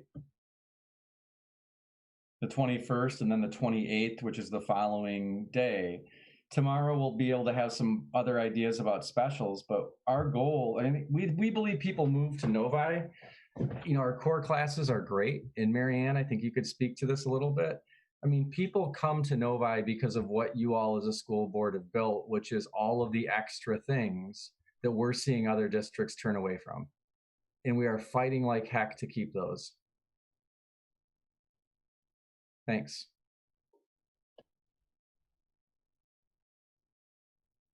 Mr. Mena? Thank you. Dr. Matthews, a quick question. You had mentioned if we had a student that that tested positive, they would be asked or forced, I guess, to go into quarantine for 14 days. Obviously, we're talking about an in-class student, not a virtual student. So what's the plan for that particular student? I mean, obviously, at that point, they can't switch to virtual learning, right? So what do we do with them? We are working on the plan that they would continue to receive instruction, and it would be in a virtual way. So the question that we're trying to sort through is, do we roll them into a virtual classroom that's already established, or would the expectation be that the in-person teacher would continue to support that student in a virtual way over the course of those 14 days? I mean, if a student has to go out, we're going to do everything that we can to keep them there. And I wish the world could see what I've seen the past 4 months, which are our teachers. They will, I am certain, communicate with whoever the virtual teacher is in the transition to make sure that that student is attended to. Also, the work that Shaylee Patel has led around virtual IEPs, the work that Ms. Hoppenstedt has led around 504s, doing everything we can within reason to attend to those needs as well. So I think that's a great question, Willie. And that's a question I've been asked quite a bit, which is, so what happens if my son or daughter's class gets quarantined for 2 weeks? Does that mean they're out of luck? And absolutely not. We will continue. I do think it's important to note that according to at least Oakland County Health guidance at this point, is that even if there is a positive within a classroom, really the only people who have to quarantine would be those who came in direct close contact, which is at 6 feet face-to-face for an extended period of time, which is 15 minutes or more. And so it wouldn't be the whole class that would have to quarantine. It would be, and that's why the assigned seats are important, so that we know who's around the person, all those kinds of things. Mrs. Murphy, go ahead. Sorry, I was trying to unmute. Oh, that's okay. Okay, so I just had kind of a quick thing that kind of came to my mind, and this is something maybe to ask, maintenance or something at some point. So, because I understand air circulation's an issue, filters, things like that. So, I don't know that I see anything specific on there, but I think it might be helpful. I know that other communications I've gotten from other, like gyms and things like that, talk about what they're doing about those aspects as well. To make sure that air circulation is better in their buildings. I know that we're supposed to keep our doors closed from a legal standpoint. So what happens? So we have talked with Mike Dragoo, who is our director of maintenance, about the air in the buildings, and currently the percentage of air that we bring in from the outside recirculates air a certain number of times during the day. We're going to increase that the percentage so that the air is exchanged more frequently. We have great filtering system, kind of a result of a lot of the bond work that we've done. So we have great confidence that the air flow in buildings will be good. You bring up the question of doors and windows. Some of the guidance that's been given kind of stands in contrast to the safety guidance that we've been developed over the last several years. You know, close windows, close doors, and so we're working through that. You know, it may be that we keep interior doors open as opposed to closed and locked to prevent students from touching the doorknobs all the time and having to clean those on a regular basis because frankly we don't have the custodial staff that can go through the building and clean those every hour. And so maybe we would keep those interior doors open to, and that might help the airflow as well. But we are attending to that, and a parent has asked that, and that will be one of the questions that we answer for parents. Thank you. Mrs. Roney? Okay, I had to unmute myself. First, I want to thank Dr. Weber, Dr. Matthews, Dr. Kinzer.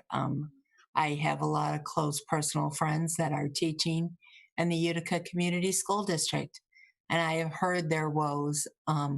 And so it just makes my heart happy that you guys all, I mean, you're taking into so many opinions on this back to school plan, that it's not, you know, being dictated from the top down. We're listening to lots of people. So that's very nice. As far as filters, I work in an office building and we have upgraded our filters. I'm sure that's probably in your plan. You know, there's filters that you can get that take out more particles. As far as what Dr. Weber said, yes, we do have people that move here because of our school system. You know, they want to be in Novi because of the school system. So, you know, let's keep that. And then, Willie, you had mentioned about, you know, what happens if somebody gets COVID in a classroom. And I've been researching, and it's a very, very small percentage of kids that will attract this. They're more likely to get this from an adult, you know, and bring it into the classroom. And so them passing it to each other is, you know, small. So, I mean, that, you know, I know we've got a plan, and I think it'll be a very good one, because I don't think we'll see a lot of that happening. I feel we're, you know, doing so much more than a lot of school districts are. And I feel very good to be on this board at this time. Even though it's a difficult one, I think we're doing a great job. Thank you, Marianne. So again, we will share this information with the board tomorrow. We would encourage you to ask questions. These will not be all the questions that have been asked, and some of the questions may not have answers tomorrow, and that means we're still working on them. The goal is for this first run on July 21st to be able to answer these questions, and then get some feedback and perhaps revise some of these answers, but also to answer another series of questions on the 28th. And I would just reinforce that I understand Mr. Cook's perspective that the board makes decisions for the district, and that's why we wanted to bring this to you. That the timing was very difficult to get this to the board before we shared it with parents, and we told parents that it's a work in progress. Because the governor didn't give her guidance till June 30th, and the next time that we met as a board was tonight. And so That's why we're having this discussion tonight, and that's why we will carve out lots of time on August 6th for us to have this discussion as well, so that before you approve any plan, you feel very comfortable with what we're doing. Thank you, Dr. Matthews. We appreciate you. Next, we have our budget update. And the budget update is brief. I shared with you a spreadsheet that shows some of the targets that were established for the 2021 budget, as far as the reductions in the kind of the salary buckets and reductions in the non-salary buckets. But the truth is, we still don't know what our target really is, because we don't have an answer from the state of Michigan as to what our 2021 budget will be. We also don't have a clear answer as to what the ending of our 1920 budget is as well, even though there appears to be a framework in place that reduces the per pupil allocation by about $180 per student. But then on the other side of that, there's an increase in some of the CARES money to districts. It appears they're reducing by $1 and increasing by $2, but it's very unclear at this point.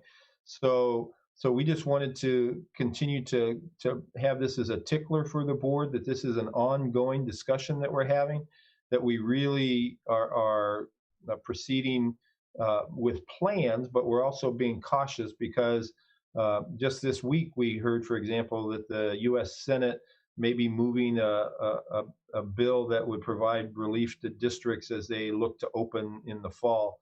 And so all of these things coming together, we just don't know the answers, but we're continuing to monitor.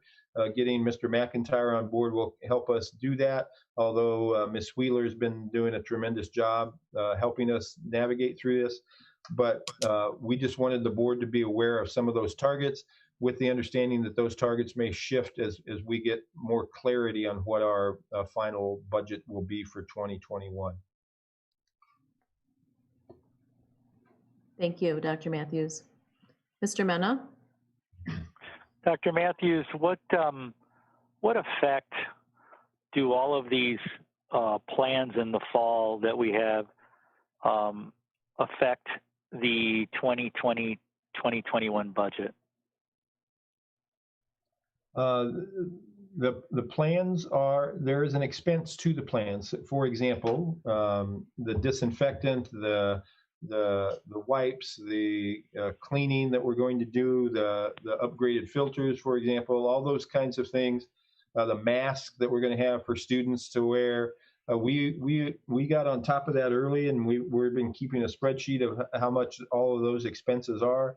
And the hope is that we're going to get reimbursed for those expenses, although there is no guarantee at this point.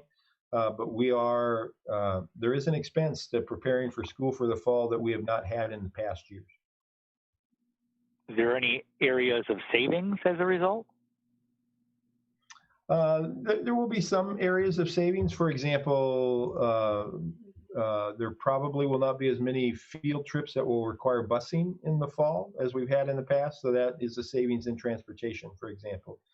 We're going to try and reduce the amount of paper that we use, because if everything, even in class, we don't want kids sharing paper necessarily. So we're going to use the technology that we have in our buildings and our computer carts and those kinds of things for students to use it in a virtual or a kind of an online way, so that we don't have to print as much. So there will be some savings, but the expenses far outweigh the savings at this point. One thing, a question that I had from a community member was around professional development for teachers. Yeah. And they said that they saw that in one place we're not going to be engaging in professional development, yet another we did. And really, that we have 6 days set in our calendar for next year where we do not have to pay for guest teachers, because those days will be days that the kids would be home.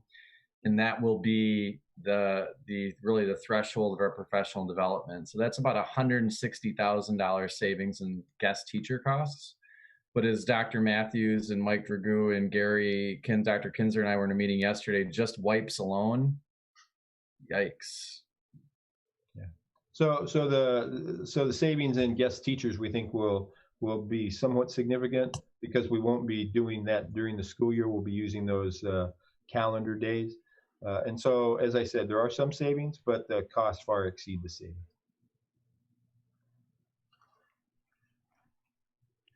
Thank you. Okay, seeing no other comments, I think we're ready to move on. Oh, Mrs. Murphy's raising her hand. I'm sorry, I just wanted to clarify. This is just for our information to keep us posted on the budget, Right. because like pretty much, can we expect maybe this kind of at every meeting? Just a basic budget update. So if we do Yes. have any questions, okay, thank you. Thank you. Next, we have our policy updates and revisions. Thank you, Dr. Ruskin. We do have policy recommendations that were brought to the policy committee. These are recommended to us through Lusk Albertson, having been discussed in the policy committee. So policy 6011, naming school district buildings and facilities. The governance and policy committee is recommending that the words facility and facilities be added to the first sentence and last sentence respectively, so that it is consistent with the verbiage in the policy title, buildings and facilities. Bylaw 1001, conflict of interest. This is a policy revision of our organizational and functioning of the board. In this revision, the definition of relative is being defined more in depth, adding spouse, step or half family members, mother, father, son, daughter, brother, and sister. Bylaw 1002, special meetings. The first recommendation comes to ensure compliance with the Michigan Open Meetings Act 15.261, changing the notice of special meeting from 24 hours before the meeting to 18 hours before the meeting. The second recommendation is to meeting procedures, remote participation. The recommendation is to add the following language to remote participation. Board members, including those who are absent due to military duty, may participate in meetings remotely on the following conditions. At least a quorum of the board members are present for the board meeting. Any absent board member discloses the reason for his or her absence and the location from which he or she is participating. The absent board meeting may hear and be heard by other board members and those in attendance at the board meeting. The absent board member notifies the board president of his or her anticipated absence at least 3 business days before the meeting, so the board president may make arrangements to notify the general public of the means by which it may contact the board member prior to the meeting. And the board president takes steps to ensure the general public is aware of the manner any absent board member voted on any or all matters brought before the board for a vote, such as requiring roll call voting. And we do many of those currently. Policy 2006, students, curriculum, attendance, and truancy. The recommendation is to add stronger language to the attendance and truancy policy. The recommended language is the school district requires its students to attend school every day school is in session, except when excused by the school district. The school building's principal is responsible for enforcing this policy. In cases where the school building's principal concludes a parent's failing to comply with Michigan's compulsory school attendance law, she or he may refer the matter to Child Protective Services or the appropriate police agency or prosecutor's office. And then policy 4002, personnel nepotism. The recommendation is to add the same in-depth definition to relative as was recommended for bylaw 1001. That is being adding spouse, step or half family members, mother, father, son, daughter, brother, and sister. So these are presented for information and discussion tonight. And if you have any questions on those, you can reach out to me or Ms. Holly or any member of the policy committee, and we could give you some background, but we would bring these back to the board on August 6th for approval. Thank you. Okay, it looks like no further discussion in regards to this. Mr. Mena? Okay. With regards to policy 6011, I think there, and I don't know if this is something that we're planning on bringing back at a future board meeting, but there has been some discussions about potentially naming some of these facilities after some longtime coaches, and we did talk about this during the policy committee meeting recently. Currently, the way the policy reads, in fact, I think all we're asking to do at this point is just to add some clarification. But I think there is a request that's bubbling up to see if maybe we would actually reconsider how this was written in order for us to allow naming of some buildings. And I think the board all received the request from a community member who's heavily involved in wanting to move forward with some of these naming things. So I was looking maybe for you, Paul, or Danielle, to let us know if there is a plan to bring that forward at a future meeting.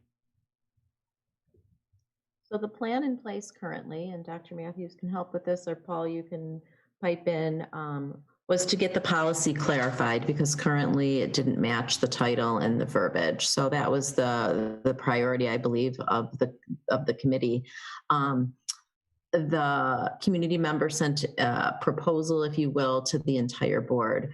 And my plan was to reach out to that community member and let him know what the policy currently states, and potentially offer some alternative options besides facility and building namings. If you would like us to have further discussion, we certainly at our future meeting, we can put back on the agenda a policy committee discussion, and we can specifically discuss that proposal.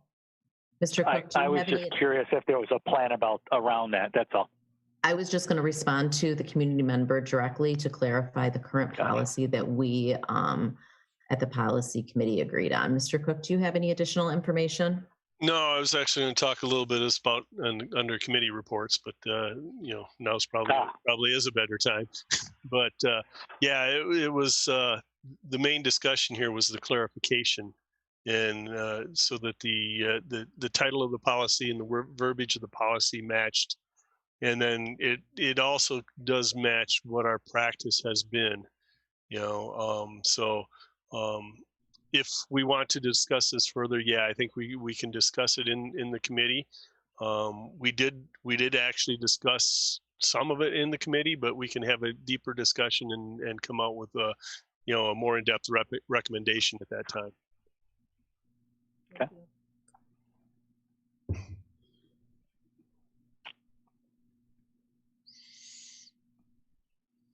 You're muted, Danielle. We can't. I am? There you go. Okay.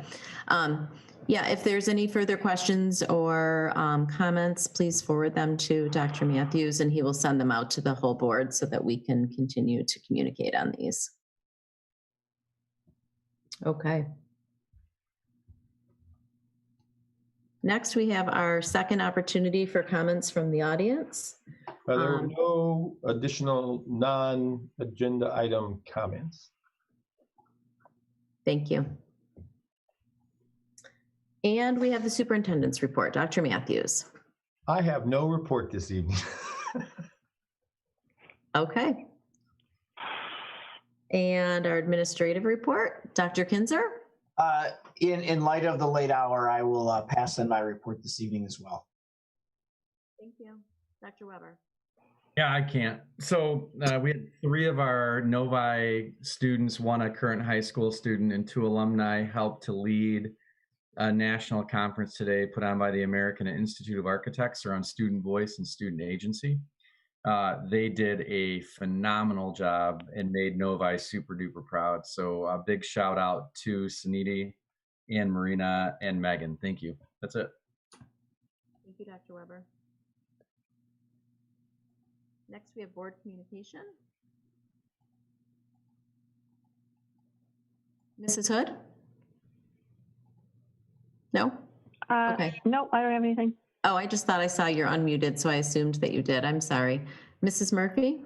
Yeah, I just wanted to say real quick, I've really found it the 21-day challenge that the staff put together on social anti-racism. I don't know exactly what the name of it was, the challenge that got shared with everyone. It's been interesting listening, and things are short. So that's really, many of the little snippets and videos that they're sending are very short, but definitely giving a wide range of different stories. And, for me, I think it's just been really, it's been added some value, especially to this time of being home with COVID and hearing other people's stories. And kind of making those connections, even if it's virtually. So I just want to thank the group that put that together and worked on that so that it would be personalized for Novi schools, which I thought was, a very valuable thing to do, because obviously we have a lot of diversity in our schools, to kind of to tailor it to us. So I just want to thank those folks for putting it together and to sharing it with all of us. So Thank you, Mrs. Murphy. mhm. Any other board communication? No? Okay, I just wanted to thank Mrs. Wheeler for all the work she's done and the extra job she's taken on over the last, I think, 5-ish weeks since Ms. Minnick has left the district. We look forward to welcoming Mr. McIntyre. And I also just want to reiterate and echo what Darby said, that sometimes, earlier we had a lot of public comment, which we all encourage and support here at the board. We want to hear from our community, but sometimes it can initiate a response of defensiveness. But I think after we all take a deep breath and reflect, it really just opens up opportunity. And I think that we all feel that way, that anytime we get to hear someone else's opinion or voice or comment besides our own thoughts, that we then have an opportunity to reflect and continue to have really, in my opinion, tough conversations. But that is the only way that work can get accomplished. So I appreciate our community members putting in thoughtful time and energy to ask questions, both on the social justice and anti-racism comments, but also on the ROAR plan, because these are very important decisions being made about our students, which is the reason that we're all here. So I just wanted to say that, and please make that comment and public forum open so that we continue to talk. Mrs. Roney, I see you kind of raising your hand. Well, it's funny because while they were doing this, I was texting my kids, because both having gone through the high school, but never mentioning anything about this. And so I'm like, was there, and they've confirmed this, which shocks me that it would actually be there. So I was surprised. So that's all I have to say. I was just shocked at some of the stuff that these kids actually said that, were actually there. So. And again, thank you for everybody having an open heart and an open mind to listening, because it takes a brave person to come to a public meeting and have conversations, especially the tough ones. So that's what we're here for. And we appreciate everyone's commitment to our students and our district to do better, but more importantly, just to ask questions and be open and inviting to working together. I don't see anyone else's comments. So Mr. Smith has his thumbs up. We appreciate you. He's not going to talk. He's tired. Okay, so if there are no more board communication comments, I would ask for a motion to adjourn. So moved. Adjourn. We have all 7 board members who want to make a recommendation and make a support, but I will say Mr. Mena made the recommendation and Mr. Smith made the support. If we can have a roll call vote, Mr. Mena? Trustee Cook? Yes. Trustee Hood? Yes. Trustee Mena? Yes. Trustee Murphy? Yes.